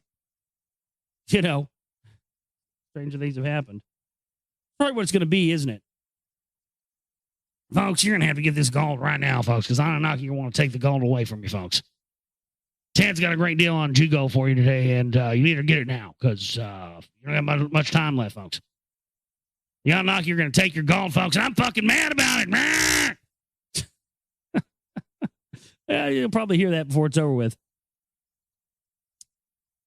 Let weapons of terror be created. Now, we've established from reading William Bramley and reading the rest of this that the weapons of terror they refer to are the nuclear weapons, weapons of mass destruction. So they're saying they should, go to this planet or wherever it is and just launch nuclear weapons and blow the shit out of stuff and go in and pick up all the gold. For a decision, Lama was too feeble. What did he know about making that kind of a choice? Once orbit of Nibiru was completed, in the fields, affliction was not diminished. The volcanoes continued belching, and the atmosphere was still not repaired. A third shar passed. A fourth was a shar is a year in Nibiru. By the way, it's a marking of or a year, or marking of a sort of passage of time. So when they say a third shar passed and a fourth shar passed, that's a notation of time. By the way, still the gold was not obtained. In the land, there was still strife. Strife was abundant. There was no food, no water. Everybody in the lands were disjointed. Everybody was accusing each other. Everybody's running around basically like a chicken with their head cut off, not knowing who to blame, playing the blame game. And there's basically saying, well, then if this is our destiny to die like this, then we can't really do anything about it. In the royal court, the princes were astir. The king's accusations were directed foolishly, unreasoning, and greater calamities instead of a cure he brought forth. From the olden storehouses, weapons were retrieved. A rebellion, there was much speaking. A prince in the royal palace was the first to take up arms. And now they're having civil unrest. And they went up to Lama and attacked him. And they killed Lama, the eighth ruler. Lama is no more. The king is no more, with glee, he announced. To the throne room, Alalu rushed. On the throne, he himself seated. Without right or counsel, a king, he pronounced himself king. In the land, all unity was lost. Some rejoiced the death of Lama. Some were saddened by it. Now this is the account of the kingship of Alalu and of the going to earth. So when this guy, so what's essentially what they're telling us is that this guy Lama died, and this guy Alalu, who just, wasn't anybody, basically came in and said, I'm not of the bloodline. I'm just a regular person. I'm taking over. And now that I'm taking over and I'm the new game in town, I'm saying that we're going to Earth and we're going to go get the gold there. So there was no talk of going to Earth and mining Earth. That's interesting. By the power structure of people that existed on the throne in Nibiru, there was no talk of even going to Earth to do this until this usurper came in and basically took over the throne by, sheer brute force. He came in, killed the king, took over and became king, and said, we're going to Earth to get the gold to fix this problem. That's very interesting. This is why they say that the Anunnaki, the people that came to Earth and did the things that they did and created humans and all this stuff, were pursued from some of the other inhabitants of Nibiru. They were pursued by other Anunnaki. So that kind of clears that up a little bit, doesn't it? So it wasn't that we were even, invaded or genetically manipulated by people who were, of the royal bloodline. These were basically usurpers. We were. That's kind of an unbelievable thing. In the land, the unity was lost, and many people did not like the kingship of this guy Alalu just coming in and saying, "I'm taking over. I'm the new game in town." You can imagine that. Princes were agitated. The counselors were distraught. From father to son, succession from on to the throne continued. Even Lama the eighth, by adoption, a son was proclaimed. Who was Alalu? Was he a legal heir? Was he a firstborn? By what right did he usurp? Was he not a king slayer? Before the seven who judge Alalu was summoned, his fate to consider. So they bring into him to be judged by seven people. Though through neither legal heir nor son of a firstborn royal seed, was he. Of Engshargal I am descended before the judges, he claimed, by a concubine. My ancestor was born to him. Elam was his name. By the count of shars, by the count of years, Elam was the firstborn throne to belong to him. So basically, he came in and said, no, I can prove that I am part of this bloodline. So they couldn't really argue with that. The royal annals from the House of Records were brought forth. With much care they were read. On and onto the first royal couple, there were 3 sons and no daughters born to them. The firstborn was Enki. He died on the throne and had no offspring. The middle son in his stead was Anib, and Shargal was his firstborn, and to the throne he ascended after him. On the throne of kingship by the firstborn did not continue. So it didn't continue on that far. And this goes on and on and on. They're talking about blah, blah. Is he, they're trying to figure out, does he have the right to be king? Is he a usurper? This, that, and the other. Secession must be reconsidered to the assembly, he said. Through neither firstborn nor by the queen of a son of pure seed am I descended. The essence of On in me is preserved, by no concubine diluted. So he's saying,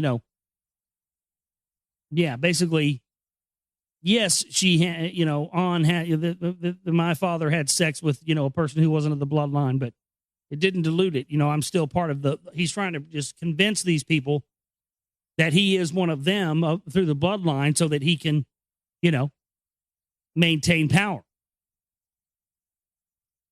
They asked for his name. It is Anu. After my forefather, I named. Now, what's interesting about that? Wow. So this is the story of Anu. So the guy who took over and usurped the throne was Anu, and we know that Anu's sons later on were Enlil and Enki.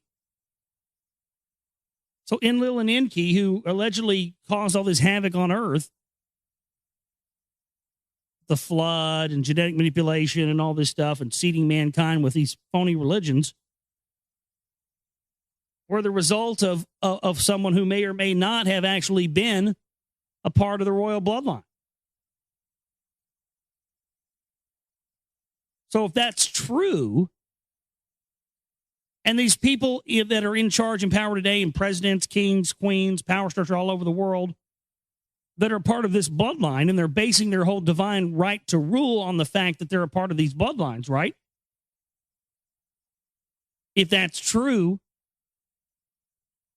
then that would make them imposters. That would make them these, because from what this genealogical and historical record of the ancestors of the Anunnaki tells us, is that it wasn't the people who had been in the bloodlines and the power structure and everything up to that point who made the decision to Earth. They seemed to act like that was taboo.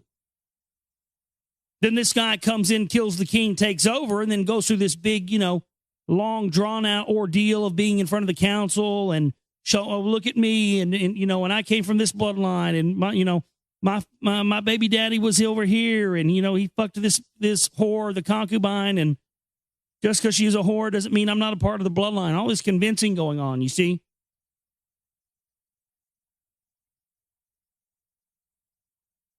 So again, that would make this very, very interesting. That would prove beyond a shadow of a doubt that these people that, oh, maybe that's what's going to happen. Maybe that's why they've been creating space-based weapons. Maybe, they're scared, because if there's something to this, if this is real,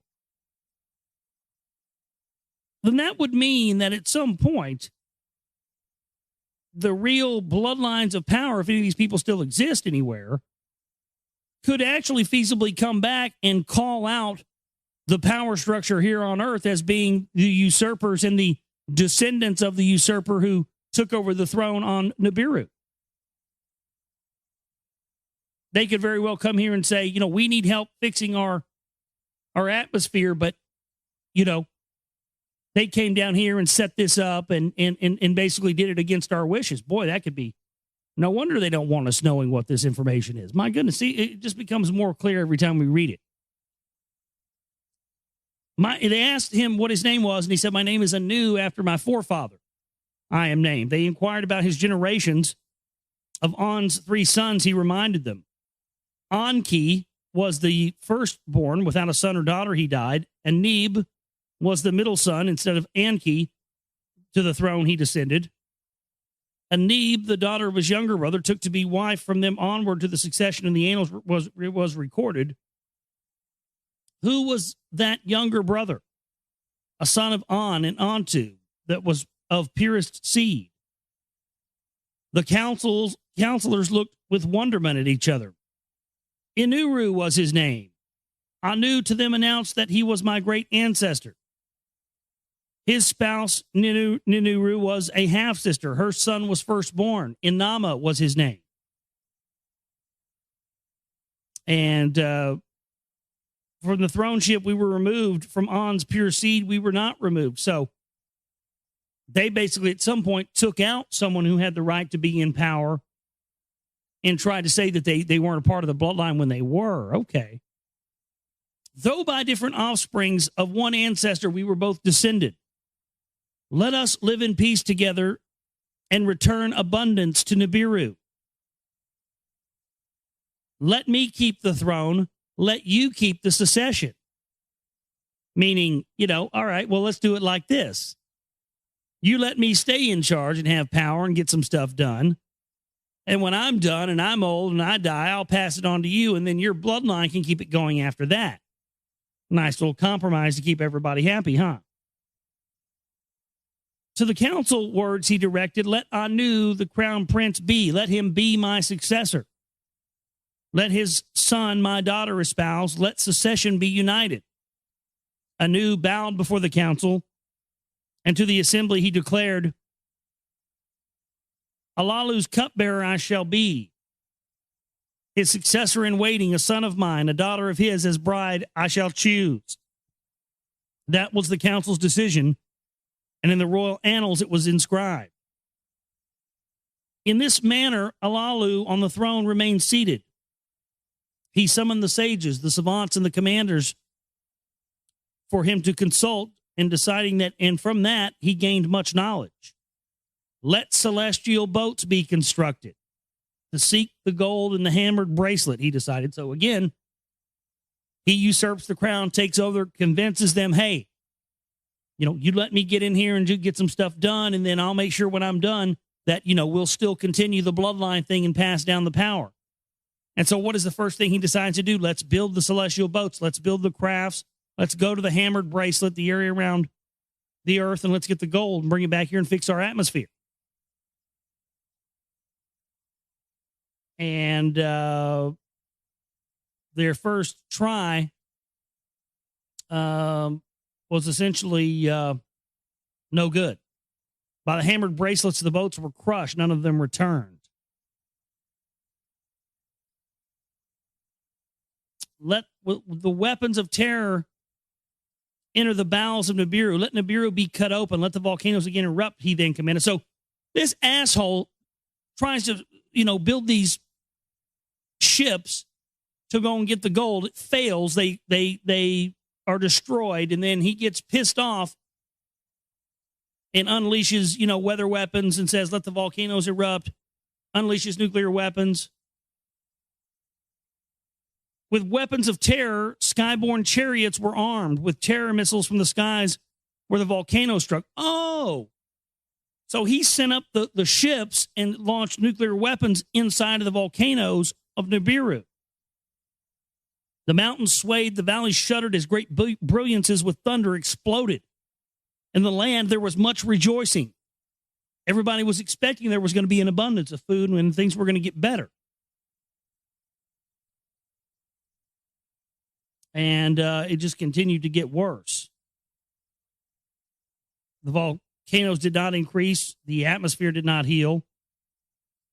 And it kept going around its orbit, and it kept getting colder and colder on Nibiru. Wow, so it's getting very interesting. So we're going to leave it there, and we'll pick up tomorrow and read more of this. You know, it is kind of a tough read. Somebody pointed that out, one of our listeners, but, you know, I've done that before. I've started books, and I've said, oh, this is a tough read. I'm going to stop. I'm not going to do that with this. I'm going to see this one through.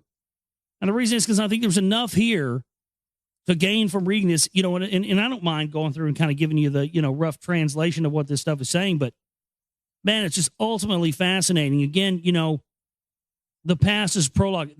This, you know, he who ignores the past is someone who is not going to know what's going to happen in the future. And this was recorded for us so that we wouldn't make the same mistakes that they made. And unfortunately, you know, well, trying to figure out how to repair your atmosphere and stuff like that. Sounds like we're pretty much already there, doesn't it? But we'll continue more with this next.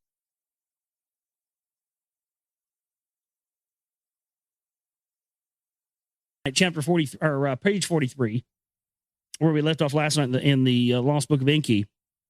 Of rocks and boulders was it together hammered, like orphans with no mother they banded together, surging back and forth a bygone destiny they followed. Their doings were loathsome, troubling their ways. Nibiru's probing chariots like preying lions they devoured. So something basically, you know, devoured these spaceships. The precious gold needed for surviving, they refused to dislodge. The chariot of Alalu toward the hammered bracelet was headlong moving. The ferocious builders in close combat to boldly face. So there's definitely a fight going on here. Alalu, the firestones in his chariot more strongly stirred up. That which shows the way, with steady hands he directed. The ominous boulders against the chariot charged forward like an enemy in battle attacking. Toward them, Alalu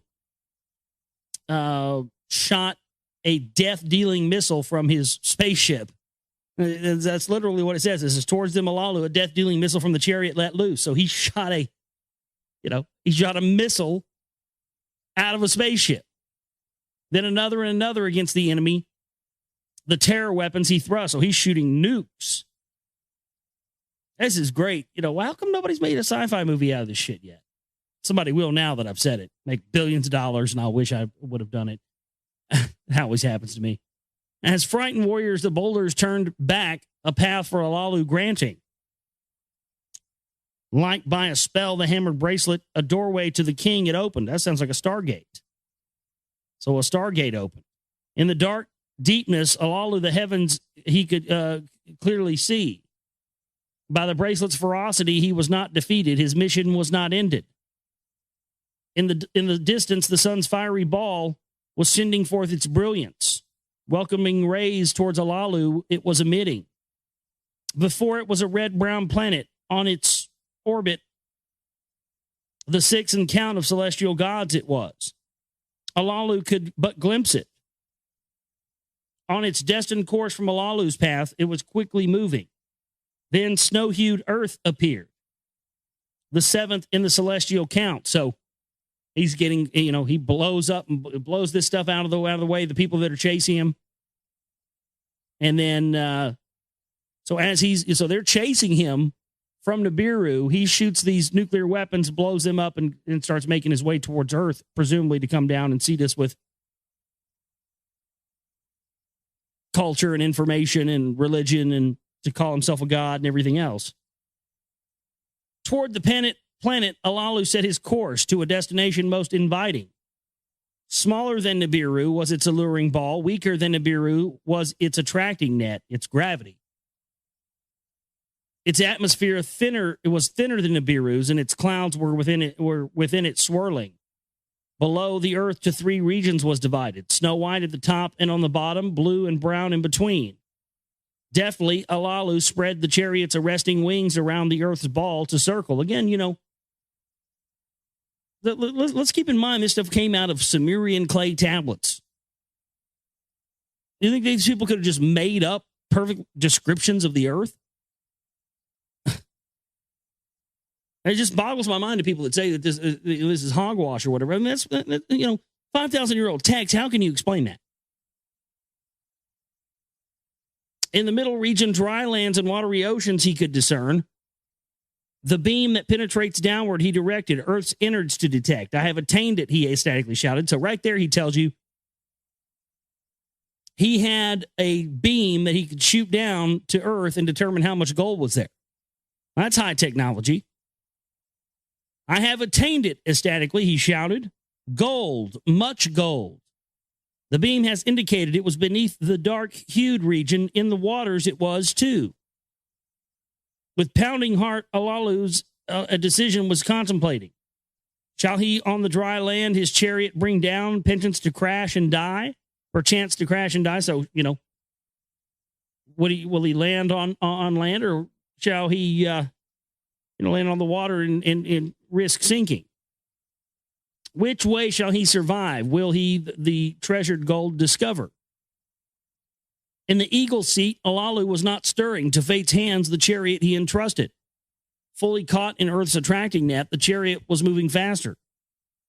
Its spread wings became aglow. Its spread wings became aglow. Was this motherfucker landing in a Klingon bird of prey or something?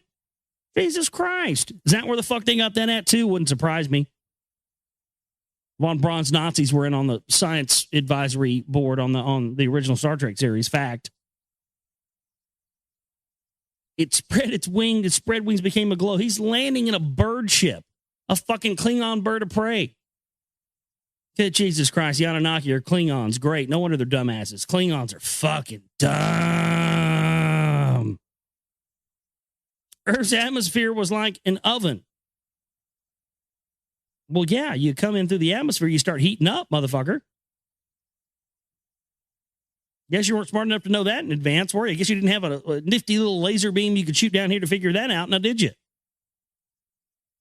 Then the chariot shook, emitting a mortifying thunder. With abruptness, the chariot crashed, and with a suddenness altogether stopping. Senseless from the shaking and stunned by the crash, Alalu wasn't moving. Then he opened his eyes and knew he was among the living. At the planet of gold, he victoriously arrived.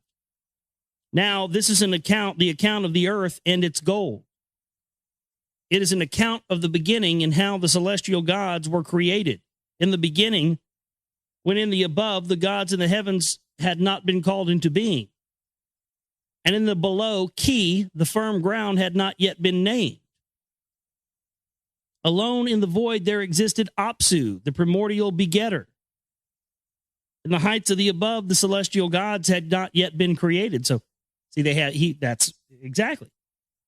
Celestial gods, the ones that were the hierarchy that was the bloodlines on Nibiru that we talked about earlier, that had that genealogical record.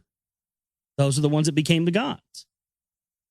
Above and below, the gods had not yet been formed.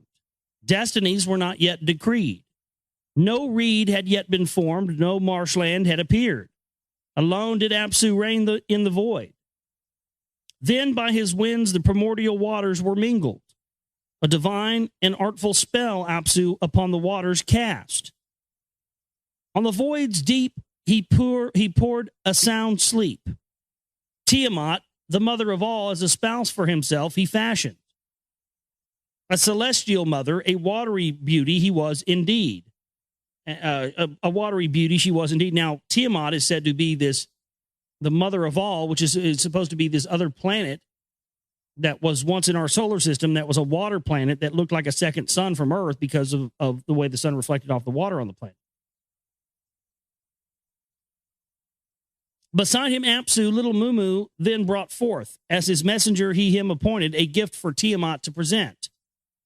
A gift resplendent to his spouse Apsu granted, a shining metal, the everlasting gold for her alone to possess.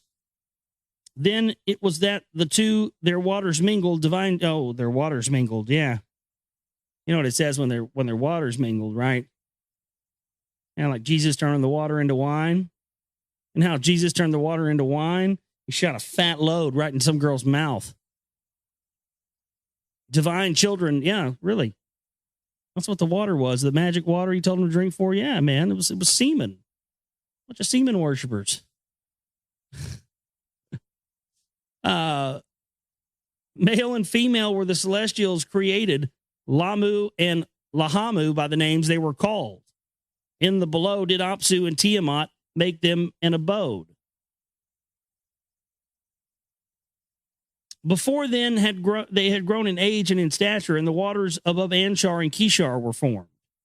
Surpassing their brothers in size they were, as a celestial couple, the two were fashioned. So hear what they're saying here. They're talking about forming these celestial. They're talking about. He's talking about forming moons and forming things like of that nature and planets. In order for life to be able to flourish on Earth, because if we didn't have a moon, we wouldn't, we wouldn't have any sort of tides or any ability for life to be created. A son, On, in the distant heavens was their heir. Then Onto to be his spouse, and as On's equal was brought forth, as a boundary of the upper waters, their abode was made. Thus were three heavenly couples, below and above in the depths, created by names that were called the family of Apsu. With Mumu and Tiamat they formed. At that time Nibiru had not yet been seen. The earth was not yet called into being. Mingled were the heavenly waters by a hammered bracelet. They were not yet separated. At that time, circuits were not yet fully fashioned. Oh, so okay. Well, that's interesting. That tells you right there. They're talking about forming planetary systems. I've talked about this and speculated about this for a long time. That I believe that at some point during one of these cataclysms, the Earth was re-terraformed. I think that's what these guys have been doing. They've been going around terraforming planets forever. And that's kind of what it's talking about here. I mean, it is what it's talking about here. I mean, it says at that time the circuits were not yet fully fashioned. Well, the circuits, we know, they're referring to orbits. So that's an admission that they had the technology to be able to create orbits for particular planets. I mean, that's insane. Their celestial kinfolk banded together. Erratic were their ways. Their ways to Apsu were very loathsome. Tiamat, getting no rest, was aggravated and raged. A throng to march by her side she formed. A growing, raging host against the sons of Apsu she brought forth. With 11 of this kind she brought forth. She made the firstborn Kingu, chief among them. When the celestial gods of this herd did hear, for counsel they rallied. Kingu she has elevated to rank, as on command to him she gave. A tablet of destiny to his chest she has attached, his own orbit to acquire. To battle against the gods of her offspring, Kingu she instructed. Who will stand up to Tiamat? The gods asked each other. Now this is crazy, because this is turning into this like sort of mythological story of these planets, in our solar system battling each other. That's just bizarre. So who shall stand up to Tiamat? So let me guess. Somebody's going to defeat Tiamat. And then when they defeat Tiamat, that's what's going to cause the asteroid belt to form. It's going to cause all the water to rush to Earth. And then that's what they're going to refer to in the book of Genesis as the waters above the firmament, right? Let me guess. Watch, whatever happens, Tiamat's going to be defeated. And that's what that's symbolic of. None in their orbit stepped forward. None a weapon for battle would bear. At that time, in the heart of the deep, a god was engendered. In a chamber of fates, a place of destinies, he was born. By an artful creator was he fashioned. The son of his own son he was. From the deep where he was engendered, the god from his family in a rushing departed. A gift to his creator, the seed of life, he carried with him. To the void he set his course. A new destiny he was seeking. The first to glimpse the wandering celestial was the ever-watchful Antu. Alluring with his figure a radiance he was beaming. Lordly was his gait, G-A-I-T gait. Exceedingly great was his course. Of all the gods he was the loftiest, surpassing their orbit he was. The first to glimpse him was Antu. Her breast by child never sucked. Her breast by child never sucked. I bet there's an anagram in there, Alice. Come be my son, she called to him. Let me your mother become. She cast her net and made him welcome, and made his course for the purpose suited. Oh, whoa, nice orbit, pulling in something in the orbit there. Her words filled the newcomer's heart with pride. The one who would nurse him made him haughty. His head to double size grew larger. 4 members at his side he sprouted, and his lips, he moved his lips in acceptance. A godly fire from them blazed forth. See, this is talking about, probably Jupiter forming. Toward Antu his course he turned, his face to An soon to show. When An or On saw him, my son, with exultation he shouted. To leadership you shall be consigned. A host by your side will be your servants. Let Nibiru be your name, as crossing forever known. He bowed to Nibiru, turning his face at Nibiru's passage. He spread his net for Nibiru, 4 servants he brought forth. So this is saying that the gods themselves are the planets, and the planets themselves are the gods. As in, they are conscious, and in each of the planets are actually living entities that are conscious. That would have unbelievable implications for our planet and all planets, wouldn't it? But that's what they're saying here. His host by his side to be the south wind, the north wind, the fast wind, and the west wind. With joyful heart on to Anshar, his forebearer, the arrival of Nibiru announced. Anshar, upon hearing this, Gaga, who was by his side as an emissary, sent forth words of wisdom to On to deliver, to task Nibiru to assign. He charged Gaga, which I believe is Venus, to give voice to what was in his heart. To On thus say, Tiamat, she who bore us now detests us. She has set up a warring host. She is furious with rage. Against the gods, her children, 11 warriors, march by her side. Kingu, among them, she elevated. A destiny to his chest she attached without right. No god among us against her venom can stand up. Her host in all of us has established fear. Let Nibiru become our avenger. Let him vanquish Tiamat. Let him save our lives. For him to decree a fate, let him go forth and face our mighty foe. To On, Gaga departed. He bowed before him. The words of Anshar he repeated. On to Nibiru's forebearers, words repeated. Gaga's message to him he revealed. To the words, Nibiru with wonder listened. Of the mother who would her children devour, with fascination he heard.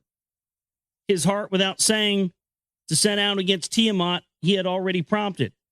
He opened his mouth to On, and Gaga said, if indeed I am to vanquish Tiamat, to save your lives, then convene the gods to assembly and proclaim my destiny to be supreme. Let all the gods agree in council to make me the leader and bow to my command. When Lamu and Lahamu heard this, they cried out with anguish. Strange was the demand, its meaning cannot be fathomed. Thus they said, the gods who decree the fates with each other consulted. To make Nibiru their avenger, they all agreed. To him an exalted fate decreed. From this day on, unchallengeable shall be your commandments. To him they said, no one among us gods shall transgress your bounds. And we're about to pick up, it's about to get into the celestial battle. So I'm going to read this little bit and stop before it gets to the celestial battle. Go, Nibiru, be our avenger. They fashioned for him a princely circuit towards Tiamat, a orbit. They gave Nibiru blessings. They gave Nibiru awesome weapons. Anshar, 3 more winds of Nibiru brought forth, the evil wind, the whirlwind, and the matchless wind. Kishar, with a blazing flame, filled his body, a net to enfold Tiamat there within. Thus, ready for battle, Nibiru toward Tiamat directly set his course. So this is talking about this, the battle of the gods and the gods being planets and what led to that. So we know, as we already know, that Tiamat is going to be destroyed.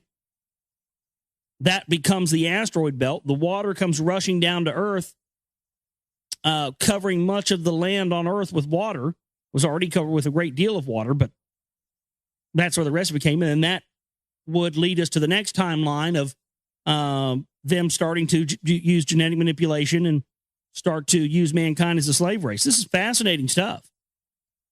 It's one thing to, already have an idea of this stuff being there, but man, oh man, it's totally different when you really start to look at it in this way. And I'm glad we're reading this, and I'm glad we're starting to get some information on some of these, anagrams. Now, this is the account of the celestial battle. We had the lead up to that last night, so tonight we're going to actually have the battle. And how the earth came to be, and of Nibiru's destiny. The Lord went forth, his fated course he followed.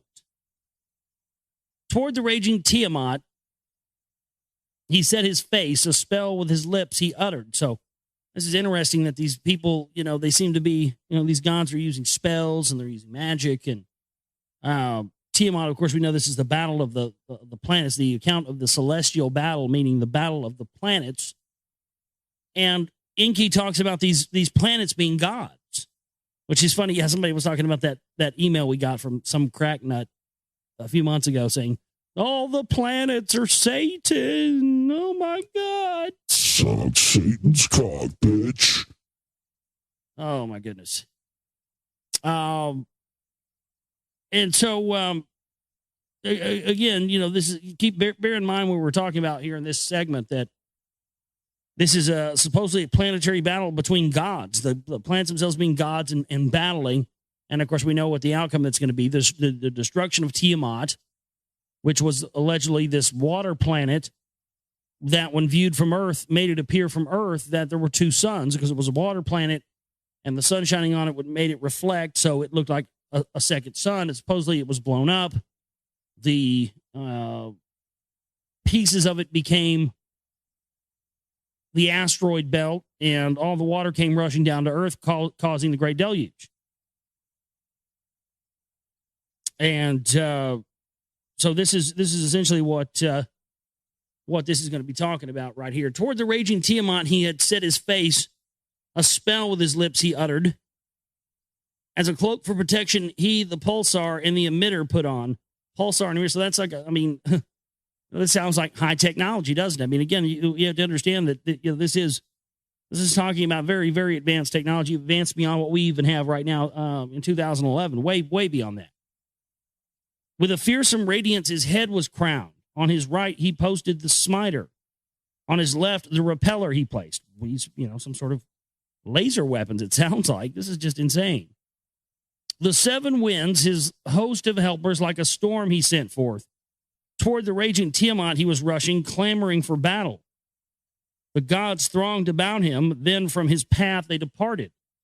To scan Tiamat and her helpers alone he was advancing. The scheme of Kingu, her host commander, to conceive. When he saw vigilant Kingu, his vision became blurred. As he gazed upon in the direction of the monsters, he was distracted, and he got off course, and he was confused. Tiamat's band tightly encircled her. With terror they trembled. Tiamat gave a shudder to her roots, and a mighty roar she emitted. On Nibiru, she cast a spell and engulfed him with her charms.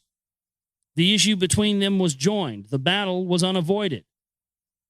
Face to face they came, Tiamat and Nibiru against each other. They were advancing. They approached for battle, and they pressed on for single combat, meaning one-on-one, man-on-man. The Lord spread his net to encompass her. He cast it. With fury, Tiamat cried out like one possessed. She lost her senses. The evil wind which had been behind him, Nibiru drove forward. In her face, he let it loose.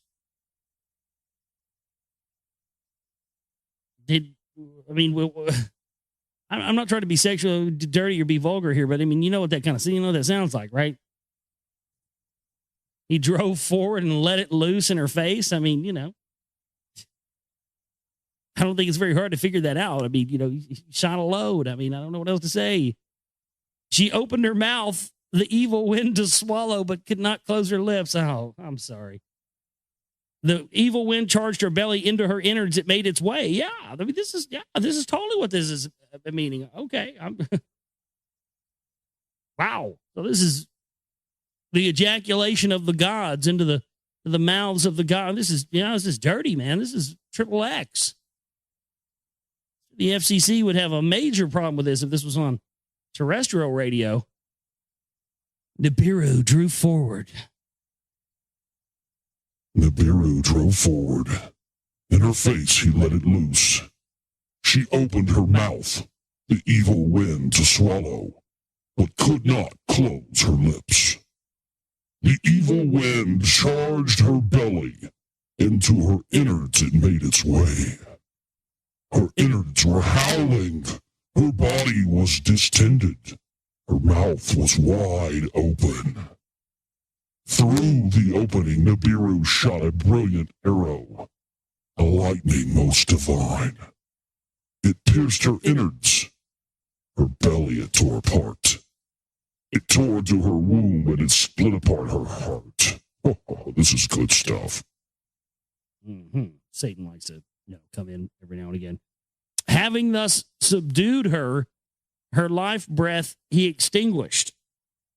The lifeless body surveyed, like a slaughtered carcass Tiamat now was. Beside their lifeless mistress, her 11 helpers trembled with terror. In Nibiru's net they were captured, unable to flee. Kingu, who by Tiamat was made the host chief, was among them. The Lord put him into fetters. To his lifeless mistress he bound him. He wrestled from Kingu the tablets of destinies unright. Well, that would mean that he made Tiamat be in orbit. It didn't get destroyed. That's odd. That's kind of odd. Stamped it with his own seal and fastened the destiny to his own chest. The others of Tiamat's band, as captives he bound in his orbit, he ensnared them. So he's making them his planets by ensnaring them in his orbit. He trampled them underfoot and cut them up into pieces. He bound them all to his orbit. To turn around them, he made and to rotate backwards in course. So he made them have a reverse orbit. From the battle of Nibiru, then departed. To the gods who had appointed the victory to announce, he made a orbit around Apsu. To Kishar and Anshar, he journeyed ahead. Gaga came out to greet him as a herald to the others he journeyed. Beyond An and Antu, Nibiru, to the abode in the deep he proceeded. The fate of lifeless Tiamat and of Kingu he then considered. To Tiamat, whom he had subdued, the Lord Nibiru then returned. He made his way to her, paused to view her lifeless body, and to artfully divide the monster in his heart that was planning something. Then, as a muscle into two parts, he split her. Her chest from her lower parts he separated. Her inner channels he cut apart. Her golden veins he beheld with wonder. Trotting upon her hinder part, the Lord, her uppermost part completely severed. The north wind, his helper from his side, he summoned. To thrust away the severed head, the wind he commanded to the void, in the void to place it. Nibiru wind upon Tiamat, then hovered, sweeping upon her gushing waters. Nibiru shot a lightning. To north wind he gave a signal. In a brilliance was Tiamat's upper part to a region unknown carried. With her then bound, Kingu was also exiled. Of the severed part, a companion to be, the hinder part fate Nibiru then considered. As an everlasting trophy of the battle he wished it to be, a constant reminder in the heavens, the place of the battle to enshrine. With his mace, the hinder part, he smashed to bits and pieces, then strung them together as a band to form a hammered bracelet. So is that Saturn? locking them together as a watchman. No, that's the asteroid belt. The hammered bracelet is the asteroid belt.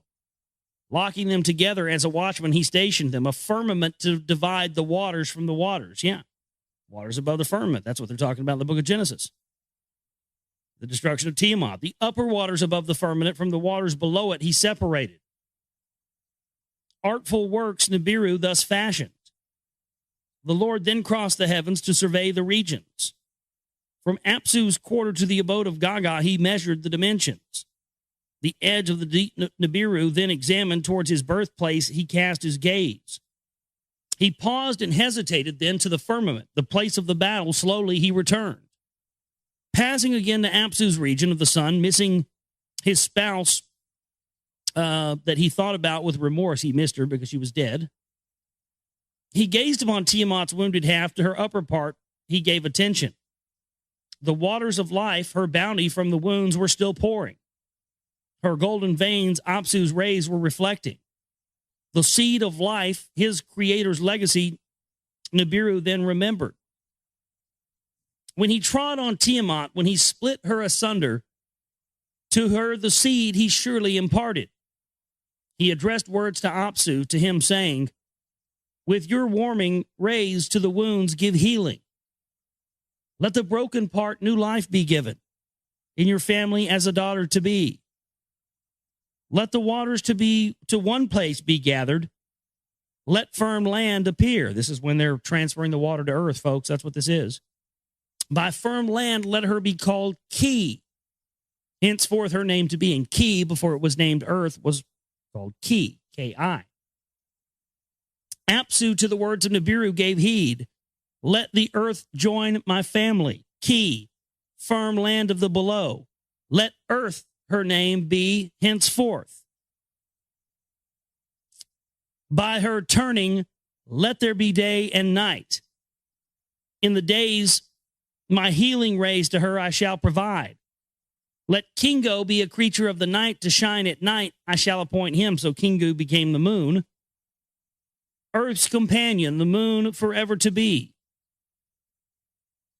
Which is just odd considering, our moon seems to be an artificial construct. I mean, it seems, it doesn't orbit. It orbits us in a geosynchronous pattern like a satellite, not like an orbit of a moon. That's what's very odd about it. Nibiru, the words of Apsu with satisfaction heard. He crossed the heavens and surveyed the regions. To the gods whom had elevated him, he granted permanent stations. Their circuits he destined that none shall transgress nor fall short of each other. He strengthened the heavenly locks, gates on both sides he established. An outermost abode he chose for himself beyond Gaga were its dimensions. The great circuit or the great orbit to be his destiny, he beseeched Apsu for him to decree. All of the gods spoke up from their stations. Let Nibiru's sovereignty be surpassing. Most radiant of the gods he is. Let him truly the son of the sun be. From his quarter, Apsu gave his blessing. Nibiru shall hold the crossing of heaven and earth. Crossing shall be his name. The gods shall cross over neither above nor below. He shall hold the central position. The shepherd of the gods he shall be. A shar, or a type of a way of measuring time. A shar shall be his orbit, that his destiny will forever be. Now, this is the account of how the olden times began, and of the era that in the annals of the golden era by the name it was known, and how from Nibiru to earth the missions went the missions to earth to obtain gold happened. The escape from Alalu from Nibiru was its beginning. With great understanding was Alalu endowed. Much knowledge he had learned. He learned much knowledge by his forefather Enshargal of the heavens and the orbits. Much knowledge was amassed. By Enchar was acknowledged, greatly augmented. Of that, Alalu made much learning with the sages he discoursed, savants, and commanders he consulted. Thus was the knowledge of the beginning ascertained that Alalu had learned. The gold in the hammered bracelet was the confirmation.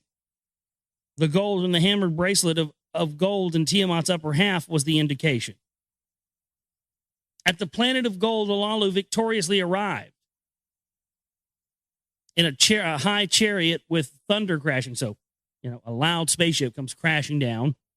With a beam, he scanned the place, his whereabouts to discover. So, he there again, Olalu comes down in his ship, his UFO, scans a beam down, and then decides that where he's going to land. The same thing that he did before when he decided there was gold there. He shot a beam down. I mean, this is amazing stuff here. 5,000-year-old text talking about UFOs and shooting beams down. Crazy shit. High chariot on dry land descended. At the edge of extended marshes, it landed. He put on an eagle's helmet, and he put on a fish's suit. So he put on an eagle's helmet. That's funny. And a fish suit. So he put on something where he could swim under the water. The chariot's hatch he opened. At the hatch, he stopped to wonder. Dark-hued was the ground. Blue-white were the skies. No sound there. No one to bid him welcome. Alone on an alien planet he stood, perchance from Nibiru, forever exiled. To the ground himself he lowered. On the dark-hued soil he stepped. There were hills in the distance. Nearby, much vegetation there was. Ahead of him there were marshes. Into the marsh he stepped. By the water's coolness he shuddered. Back to the dry ground he stepped. Alone on an alien planet he stood. With thoughts he was possessed of his wife and his offspring, and with longing he remembered them. Was he forever exiled from Nibiru? Of that, again and again, he often wondered. To the chariot or the spaceship, the UFO, he soon returned with food and drink to be sustained. Then deep sleep overcame him, a very powerful slumber. How long he slept, he could not remember. What awakened him, he could not tell. A brightness there was outside, a brilliance on Nibiru unseen, the sun. A pole from a chariot he extended. With a tester it was equipped. It breathed the planet's air. Compatibility it indicated. The chariot's hatch he opened. At the open hatch he took a breath. Another breath, then another. The air of Ki, indeed, was completely compatible with Nibiru's. Olalu clapped his hands, a song of joy he was singing. Without an eagle's helmet, without a fish's suit, to the ground himself he lowered. The brightness outside was blinding. The rays of the sun were overpowering. Into the chariot he returned, a mask for the eyes he donned. He went and got his ass some sunglasses. Good call. Glad you had those with you. Smart thinking. Always carry sunglasses when you go to an alien planet. Okay? Put that on the fucking board. Always carry fucking sunglasses when you go to an alien planet. Smart move. I'm glad we had some sensible people in our ancestry here.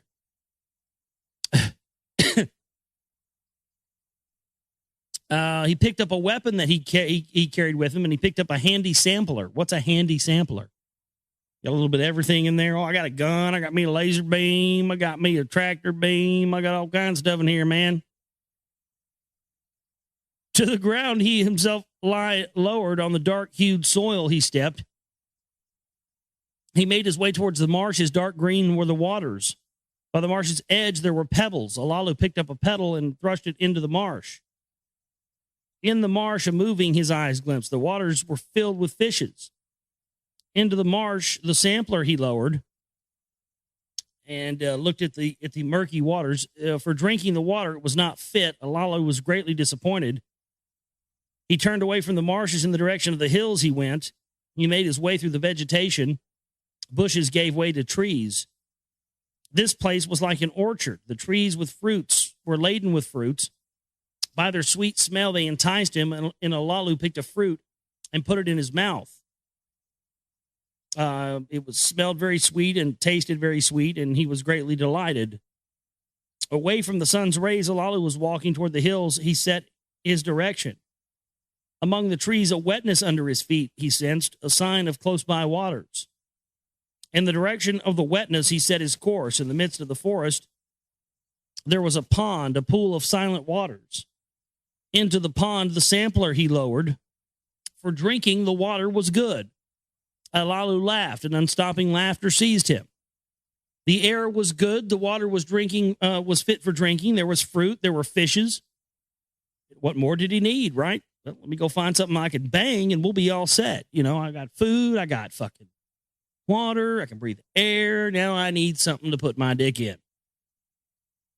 So, you know, that's pretty much where we're going next. Got to be.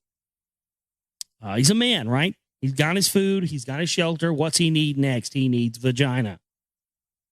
And boom, here you go. That's how the human race got here. The end. Thank you very much. Have a good night. Just kidding. Boom, that brings us up to date. That's how we got here. Some dude, you know, with a big ego crashed on an alien planet, found some food, found some shelter, found breathable air, found something to fuck, and bam. This is how life was created. We'll just walk into a classroom and teach that, you know. All right, kids, here we go. We're going to learn about creation and evolution today. Here's how it happened. 5,000 years ago, an alien, drunk-ass, horny, egotistical alien crashed on Earth. He missed his wife and his kids. Mostly he missed his wife because he couldn't get any poontang. And, you know, he found some fucking fruits and berries and some water and some breathable air. I was like, this is badass. Now I got to get my dick wet. And that about brings us up to date, kids. We'll have a quiz on this on Friday. Be sure and tell your parents what we learned today, okay? You guys be safe. Thanks. So, yeah, this guy's like, you know, living it up. Now I got to go. I just need to find something to have sex with. The daughters of man. That's what he's going to have sex with. Yes. With eagerness, Alalu bent down. Together, he cupped his hands and put the water in his mouth. It had a different taste from the water of Nibiru. Once more, he drank, and then with fright, he jumped. A hissing sound he could hear. A slithering body by the poolside. That was a fucking snake, dude. We got snakes down here on this planet. All that technology and laser beams and, you know, shooting beams down to see where the gold is and shooting beams down to see where the optimum landing spot is. All that fucking technology couldn't save you from a fucking water snake. Now, could it? I mean, you know, that really, it's funny because that's what, you know, that sort of seems like what the elite do, what the New World Order does. It's that kind of shit, you know? You guys can pull off all these operations, but you got a fucking brain between you. It's just, didn't count on that fucking snake, did you, Bubba? He seized the weapon that he carried and blasted it away. Oh, you pussy. Shot the snake with a fucking laser beam. The moving stopped. The hissing was ended. To examine the danger, Alalu stepped forward. The slithered body lay still. Dead was the creature, a sight most strange, like a rope its long body was, without hands or feet. Fierce eyes were in its small head. Out of its mouth, a long tongue was sticking. A fucking snake, dude. A sight on Nibiru never beheld it was, a creature of another world. Was it the orchid's guardian? Alalu by himself pondered. Was it the water's master himself, he asked. In his carried flask, he collected some water and made his way back to his flying saucer. The sweet fruits he also picked and took them back to the flying saucer as well. The brightness of the sun's rays were greatly diminished. Darkness it was. So he crashed out in the UFO. The shortness of the day, Alalu pondered. Its shortness amazed him. So not used to our orbit, so the days are much shorter. So you age a lot quicker. From the direction of the marshes, a cool lightness on the horizon was rising. A white-hued ball in the heavens was rising. Kingu, the Earth's companion, he now beheld. What in the accounts of the beginning his eyes, the truth could now see? The planets and their orbits, the hammered bracelet, Ki, the Earth, Kingu, its moon, were all created, all by names that were called. In his heart, Alalu knew one more truth that needed beholding. The gold, the means of their salvation, needed to be found. If truth be in the beginning tales, if by the waters the golden veins of Tiamat were washed, In the waters of Ki, it's cut off half. Gold must be found. So essentially now I understand what they were saying. Earth, Ki, was actually a part of Tiamat that was cut off from. Very interesting. It's not really what you hear oftentimes in the research community and stuff. Very, very interesting stuff. With hands unsteady, Alalu, the tester, dismantled the chariot's pole. With trembling hands, he donned the fish suit. The fast-arriving daylight eagerly awaited him.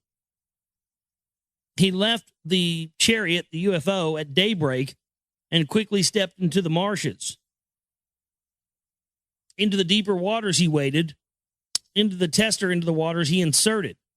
Its illuminated face he eagerly watched. In his chest, his heart was pounding. I mean, it's funny. Its illuminated face, it literally is describing this, device having a screen on it. You're going to sit here and tell me some guy 5,000 years ago in Samaria just made that up? I mean, if you don't believe anything else, I mean, the idea that he's, looking at an illuminated face of this tester, wondering what it's going to tell him. I mean, that's a screen. How did that guy know to describe a fucking LCD screen or a display screen 5,000 years ago? I mean, that question alone, out of all of this, should have everybody in the scientific community wondering what's going on here. Its illuminated face he eagerly watched. In his chest, his heart was pounding. The water's contents was indicated by the tester by symbols and numbers its findings disclosed. So right there, he's looking at a screen. Then Alalu's heartbeat stopped. There is gold in the waters, the tester was telling him. Unsteady on his legs, Alalu stepped forward. Deeper into the marshes he made his way. Again, the tester into the waters he inserted, and again the tester announced that he had found gold. A cry of triumph from Alalu's throat emanated. Nibiru's fate was now in his hands. He made his way back to the UFO. He took off the fish suit and occupied the commander's seat. The tablets of destinies that knows all orbits he enlivened to Nibiru's orbit to find the direction. The speaker of words he stirred up toward Nibiru the words to carry. Then to Nibiru words he uttered. Thus he was saying, the words of the great Alalu to Anu on Nibiru are directed. On another world am I. The gold of salvation I have found. The fate of Nibiru is in my hands. To my conditions you must give heed. So right there, he's basically blackmailing them. He's saying, I found it. I found the gold. I found what can save our planet. How badly do you want it? Because if you want me to come back and save our planet, then you're going to have to, when I come back and bring it, I'm king and I get to be in charge, and because hey, I'm the one doing the hard work, all the work, right? So that's the end of the second tablet of the Lost Book of Enki. And tomorrow on the show, we'll get into the third tablet. Well, the synopsis of the third tablet, which is coming up next, and then obviously the third tablet after that. So I guess next we're going to be getting into him finding, the daughters of man and getting his groove on and doing a little, genetic crossbreeding to create slaves to mine the gold. Fascinating stuff here. Lost Book of Enki. Again, I don't always read everything that I read, and always stuff I always agree with.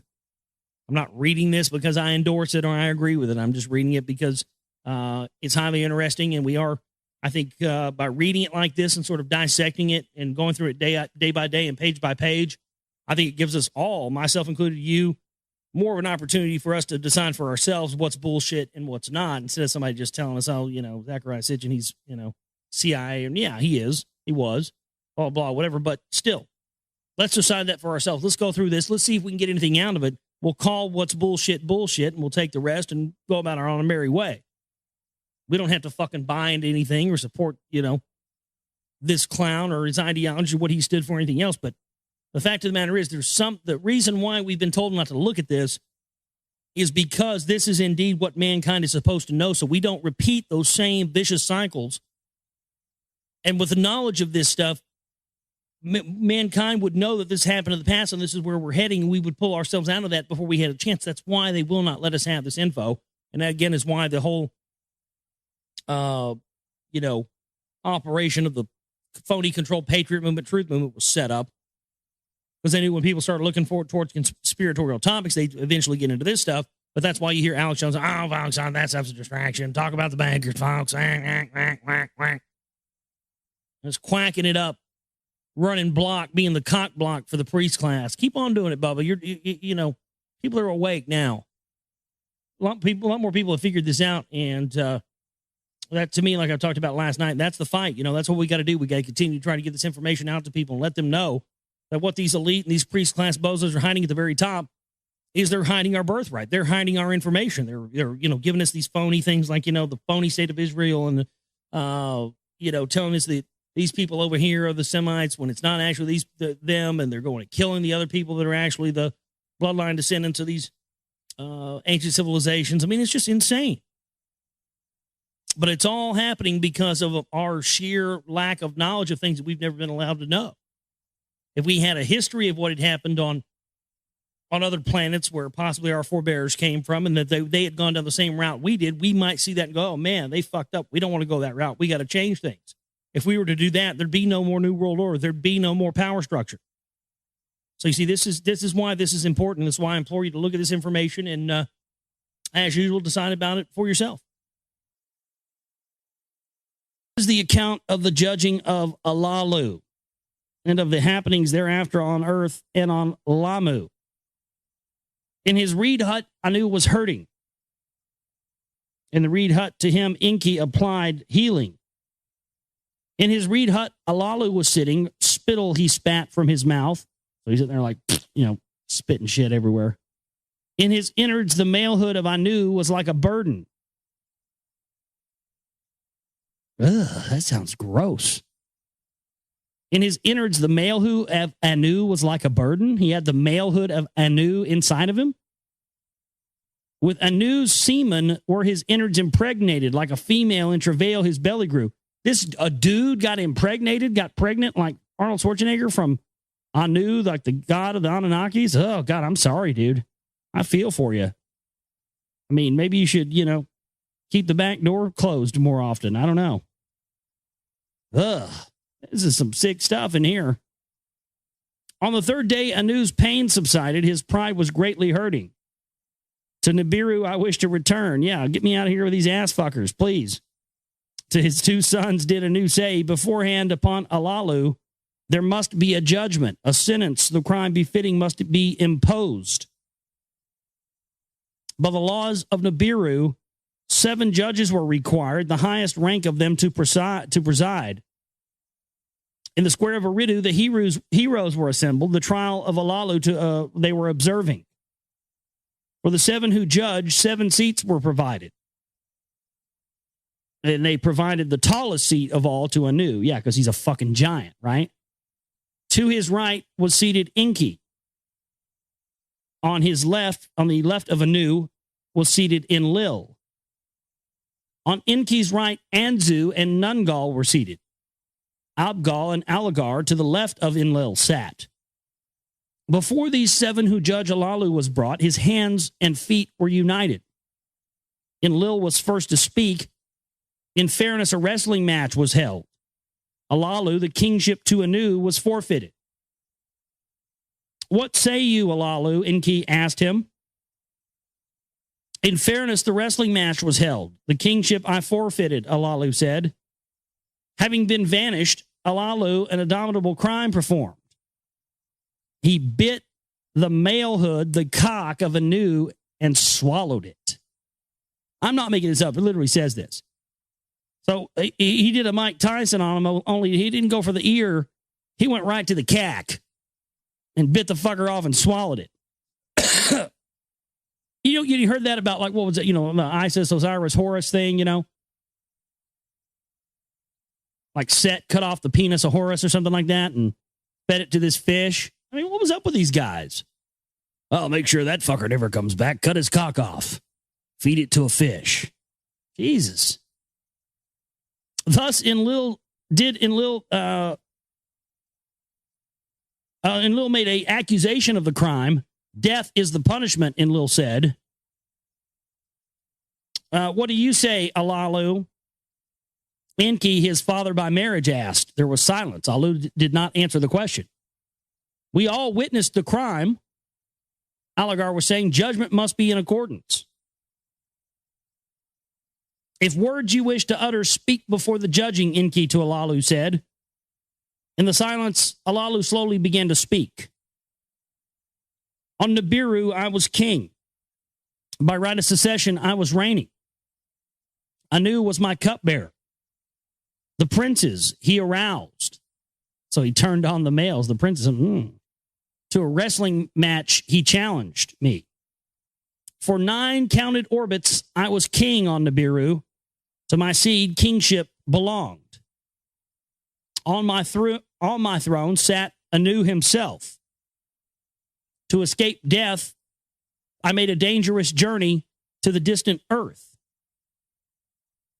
For the salvation of Nibiru, I, Alalu, discovered the alien planet. Return to Nibiru I was promised, in fairness the throne to regain. Then to earth came Ea, the one by compromise, the next to reign Nibiru he was designated. Then came Enlil, the secession from Anu to himself he claimed. Then Anu came, and he tricked Ea a lot, and Enki, the lord of the earth, he was proclaimed. Of earth, not Nibiru, to be the master. Saying, this is your domain. That's why Ea, earth, is called earth. It's the realm of Ea. That's what it means. Nobody ever thinks of where that term comes from or why we call the earth, earth. It's the realm of Ea. The first 2 letters of earth are Ea. Ea. Hello? If that's not enough to bitch slap you out of your comatose state, I don't know what is. And just people go through their everyday lives never even knowing that fact or even, questioning it. But it's a fact. Of earth, not Nibiru, to be the master. Then to Enlil, the command of earth was granted. Enki was delegated to the distant Abzu. My heart of all that was aching, my chest from shame and anger was bursting. Then Anu placed his foot upon my chest and it began to tread upon my aching heart. In the silence, Anu spoke up. By royal seed and law, by fair wrestling, did I gain the throne. My malehood you bit off and swallowed. My offspring line to discontinue. Enlil spoke up. To the crime the accused admitted, let the judgment come. Let the punishment be death. Death, said Alagar. Death, said Abgal. Death, said Nungal. Death to Alalu by itself will be coming. What he had swallowed in his innards, death will bring. Enki said, let Alalu rest of his days on earth be imprisoned. Anzu was saying that their words Anu was contemplated. Anger and pity engulfed both of them. To die in exile. Let this be his judgment, Anu was saying. So in other words, banish him to earth. And that would tie into the whole thing we were talking about earlier. They banished Alalu to earth and then created the etherical barrier the Van radiation belts around him here. At least that's how I understand it. Very interesting. We'll see if this indeed tells us that. That's what I understand, though. In amazement, the judges at each other glanced. What Anu was saying that they wondered, neither on earth nor on Nibiru shall the exiling be, Anu was saying. On the way there is the Lamu planet. With waters and an atmosphere it is endowed. Enki, as Ea, thereon made a pause. Of it as a way station, I have been thinking. That's supposedly supposed to be Mars, I believe. The way station was Mars, from what I understand. Its net force is less than that of earth forceful, and advantage and wisdom to be considered. In the celestial chariot, Alalu shall be taken. On my departing from earth, with me he shall make the journey. Around the planet Lamu we shall make the orbit. To Alalu a sky chamber we shall provide. To the planet Lamu in it he will be descended.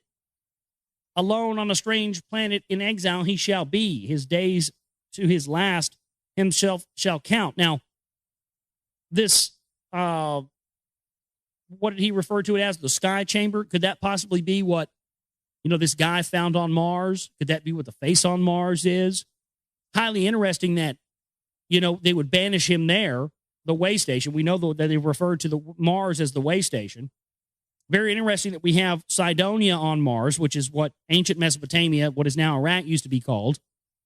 Iraq, Cydonia, Mesopotamia. It's located on the 33rd degree parallel on Earth. Cydonia on Mars is also located on the 33rd degree parallel, and that's where these pyramids on Mars are also located. It's very likely that that's what that was. Thus did Anu utter the words of judgment. In solemnity, the words were intended. By unanimity, it was a unanimous decision, let's just say that, to impose this judgment upon Alalu. In the presence of the heroes, it was announced, let Nungal be my pilot to Nibiru, there from chariots bearing heroes again to earth to pilot. Let Anzu join for this journey so that he can take charge of the descent to Lamu. Oh, Lamu will be in charge of the descent down to the planet. So did Anu commandments utter. On the morning they departed, they were ready. All who departed by boats to the chariot were ferried. A place for landings on firm soil you must prepare, Anu to Enlil was saving. How Lamu as a way station to utilize the plans to utilize this you should be making. There were farewells, both joy and sorrow. Limping, Anu was limping when he embarked on his chariot. He had his hands, with his hands he tied Alalu, and then drug him into the chariot, the spacecraft. Then to the heavens the chariot soared up, and the royal visit had ended. They made an orbit around the moon, and Anu was enchanted by the sight of the moon. Toward the red-hued Lamu, which is, again, Mars. They say here it's red-hued. There you go. And they circled around it twice. Lower towards the strange planet they came, mountains, sky high, and tears in the surface, tears in the surface they noticed. Where Ea's chariot had once landed, they saw that it was located by a lakeside. Slowed by Lamu net power in the chariot, the sky chamber, they readied. Anzu, its pilot, then unexpected words said to Anu, with Alalu to the firm soil of Lamu I shall descend. With the sky chamber to the chariot to return, I wish not. So he's saying he wants to stay down there with him. With Alalu on the strange planet I shall stay. Until he dies, I shall protect him. When he dies of his innards poison, as befits a king, him I shall bury. As for me, I shall have made my name. Anzu, they will say, against all odds, to a king in exile, a companion he was. He saw things by others unseen. On a strange planet, he faced unknown things. Anzu, they will to the end of time shall say, has fallen like a hero. There were tears in the eyes of Alalu. There was amazement in the heart of Anu. Your wish shall be honored. To Anzu, Anu said, hereby let a promise by me to you be made. By my raised hand to you I this swear. On the next journey a chariot by Lamu shall circuit and orbit. Its skyship to you shall descend. If alive it shall find you, the master of Lamu you shall be proclaimed. So he's making him the king of Mars here. When a way station on Lamu's shell has been established, its commander you shall be. Anzu bowed his head. So be it. To Anu, he said. Into the sky chamber, Alalu and Anzu were ushered. With eagle's helmets and fish's suits, they were provided. Meaning suits they could fly in space in and suits they could go underwater in. With food and tools, they were supplied. From the circling chariot, the sky ship left and departed. Its descent was what they watched its descent from the ground. Then from view, it disappeared, and the chariot to Nibiru continued.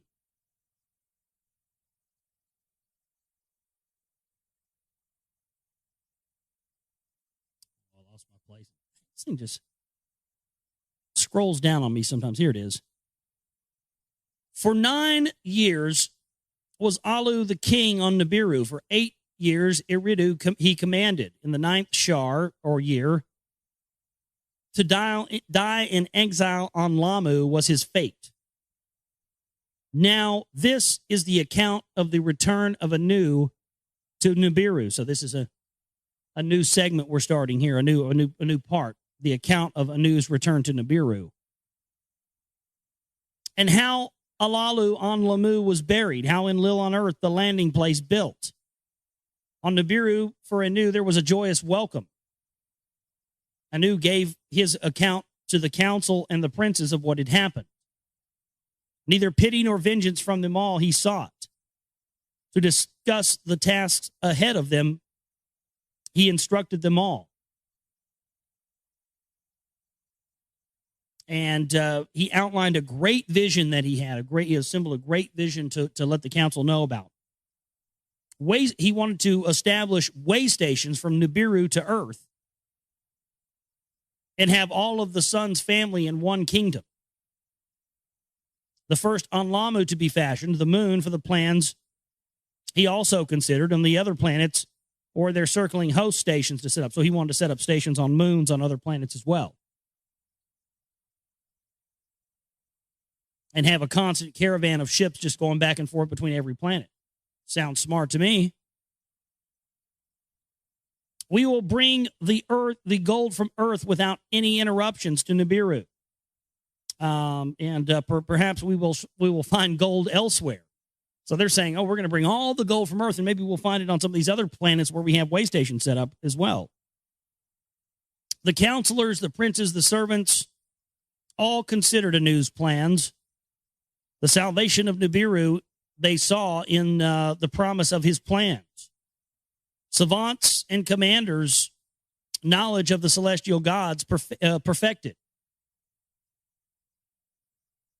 They added a new kind of rocket ship, so a new technology to their chariots and skyships. So their technology apparently has already evolved at this point of the telling of the story.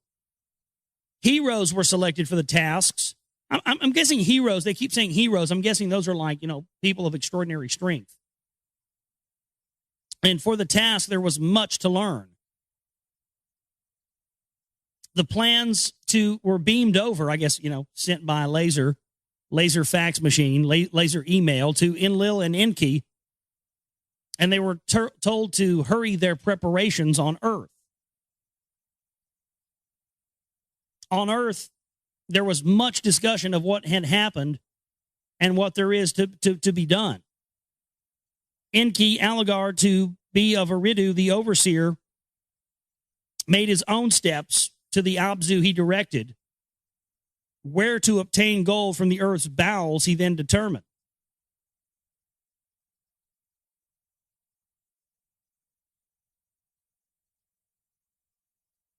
What heroes to the task are needed, he calculated. What tools will be required? An earth splitter with cleverness, Enki designed. An earth splitter, something that would open up the earth. There within the earth to make a gash and reach its innards by way of tunnels. Could this be where these ancient underground tunnels that have been found under the earth, found in places like Dallas when they first built the city sewer system here? They found tunnels that were older than there had been people here, laser etched tunnels under the city of Dallas. Found these little green creatures in there. Yeah. That which crunches and that which crushes was the name of the machine. Of other matters, they Nibiru's savants he had to contemplate. So of matters in health and well-being of heroes, he needed to listen. To the heroes, Earth's quick circuits were upsetting. Yeah, they were not happy about the quick orbit because, they're getting older faster. So they're trying to mine this gold, and they're getting older much quicker than they would on their planet, so they can't get the job done. And that's what led to the creation of mankind as a slave race. Earth's quick day and night cycles were causing dizziness to the heroes. The atmosphere, though good, was lacking in some things and too abundant in other things. Of the sameness of the food, the heroes were complaining. We eat the same thing all the time. Oh, he eats fucking chicken. Enlil, the commander, was afflicted from the heat of the sun on Earth. For coolness and shade, he was longing. While in the Abzu, Enki was making preparations. Enlil in his skyship was surveying the extent of Eden. Of the Eden, E-D-I-N. That's the place where they were setting up Eden, E-D-I-N, what later became what we know in biblical terms as Eden. See? Of mountains and rivers he took account. Of valleys and plains he measured. He wanted to establish in Eden a landing place for the rocket ships. So the rocket ships that landed Earth landed in a place called Eden. Give me a fucking break sandwich. God damn. Enlil, by the heat of the sun, was afflicted and was searching more for a coolness and a place of shade. To the snow-covered mountains of the Eden's north side, he took a liking. The tallest trees he ever saw grew there in a cedar forest. There above a mountain valley with power beams, he flattened the surface.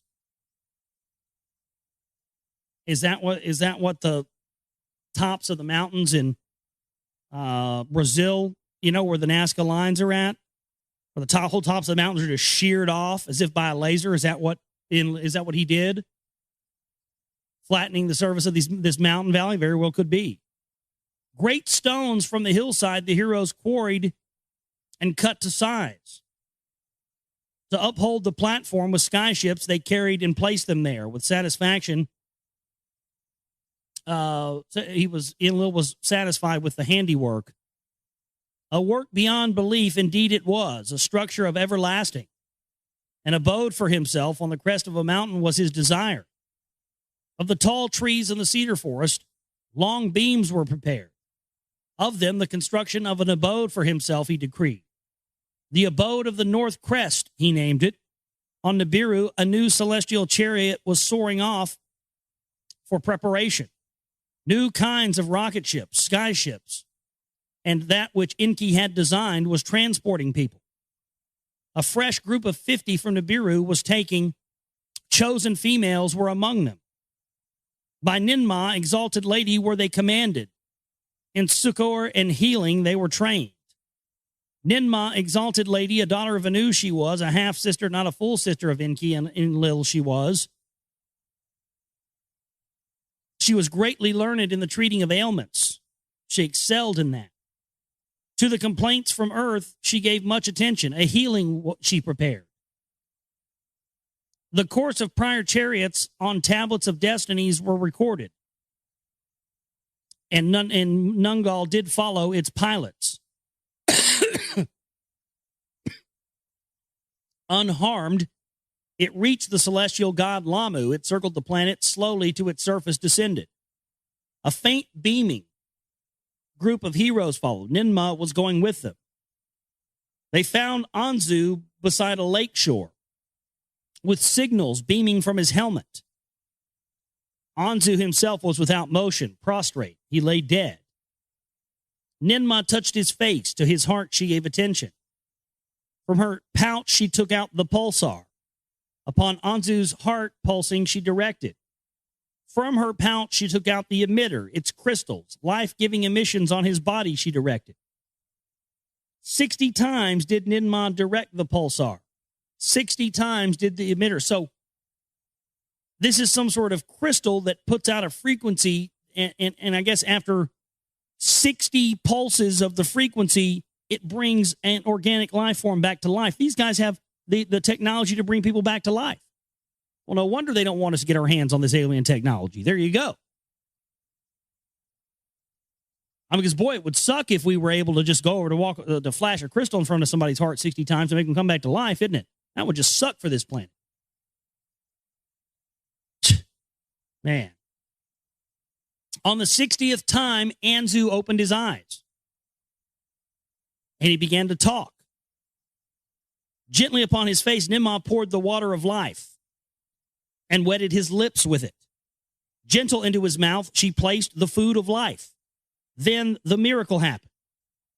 Anzu rose from the dead. They inquired to him about Alalu. Anzu told them of Alalu's death. He led them to a great rock protruding heavenward from the plain. There he told them what happened. Alalu, soon after the landing, began to scream from unremitting pain. From his mouth, his innards he was spitting. In agony, he peered over the wall. He's puking his guts out, literally. Thus, Anzu was saying to them, he led them to a great rock, like a mountain from the plain, heavenward uprising. In the great rock, a cave I found. Alalu's corpse therein I hid. Its entrance with stones I covered. So Anzu was saying to them that they followed the rock and they removed the stones and entered the cave. Inside, they found what remained of Alalu. He who once on Nibiru was a king was a pile of bones in a cave now. The first time in our annals, a king not on Nibiru has died. Not on Nibiru was he buried. So, said Ninmah, let him in peace for eternity rest. They then again covered the cave's entrance with stone. The image of Alalu upon the great rock mountain with beams they carved. So, somewhere on Mars, there are probably still evidence of that rock carving done with lasers. Now, some of the rock carvings we've seen on Earth appear to be done with lasers. Stuff we've seen in Egypt, stuff we've seen in South America, all over the place. Samir. So there again, whoever these people are, they had that technology. They showed him wearing an eagle's helmet. Oh, I see what they're saying. Now I get it. Okay. So on top of the great mountain, oh my God, this is on top of the face. The face on Mars is Alalu's face. That's why it's on the 33rd degree parallel in Cydonia, where it just happens to be where Enki set up the landing for Eden. Where was that? The 33rd degree parallel on Earth in Mesopotamia, formerly known as Cydonia, Iraq, who we've bombed and blown the shit out of and taken all their antiquities because they can't allow this info to get out to everybody. And he had a helmet on. And the guy on the face on Mars has what? A helmet.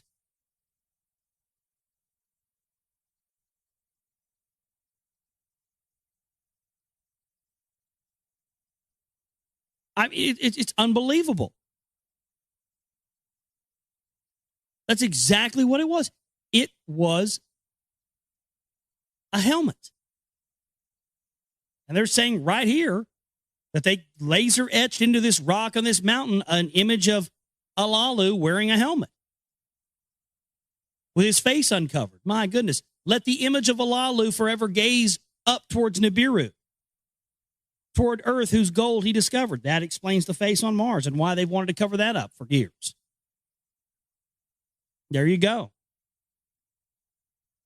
So Ninmah, exalted lady, in the name of her father Anu, did declare, as for you, Anzu, to you, Anu, the king of his promise, he shall be keeping.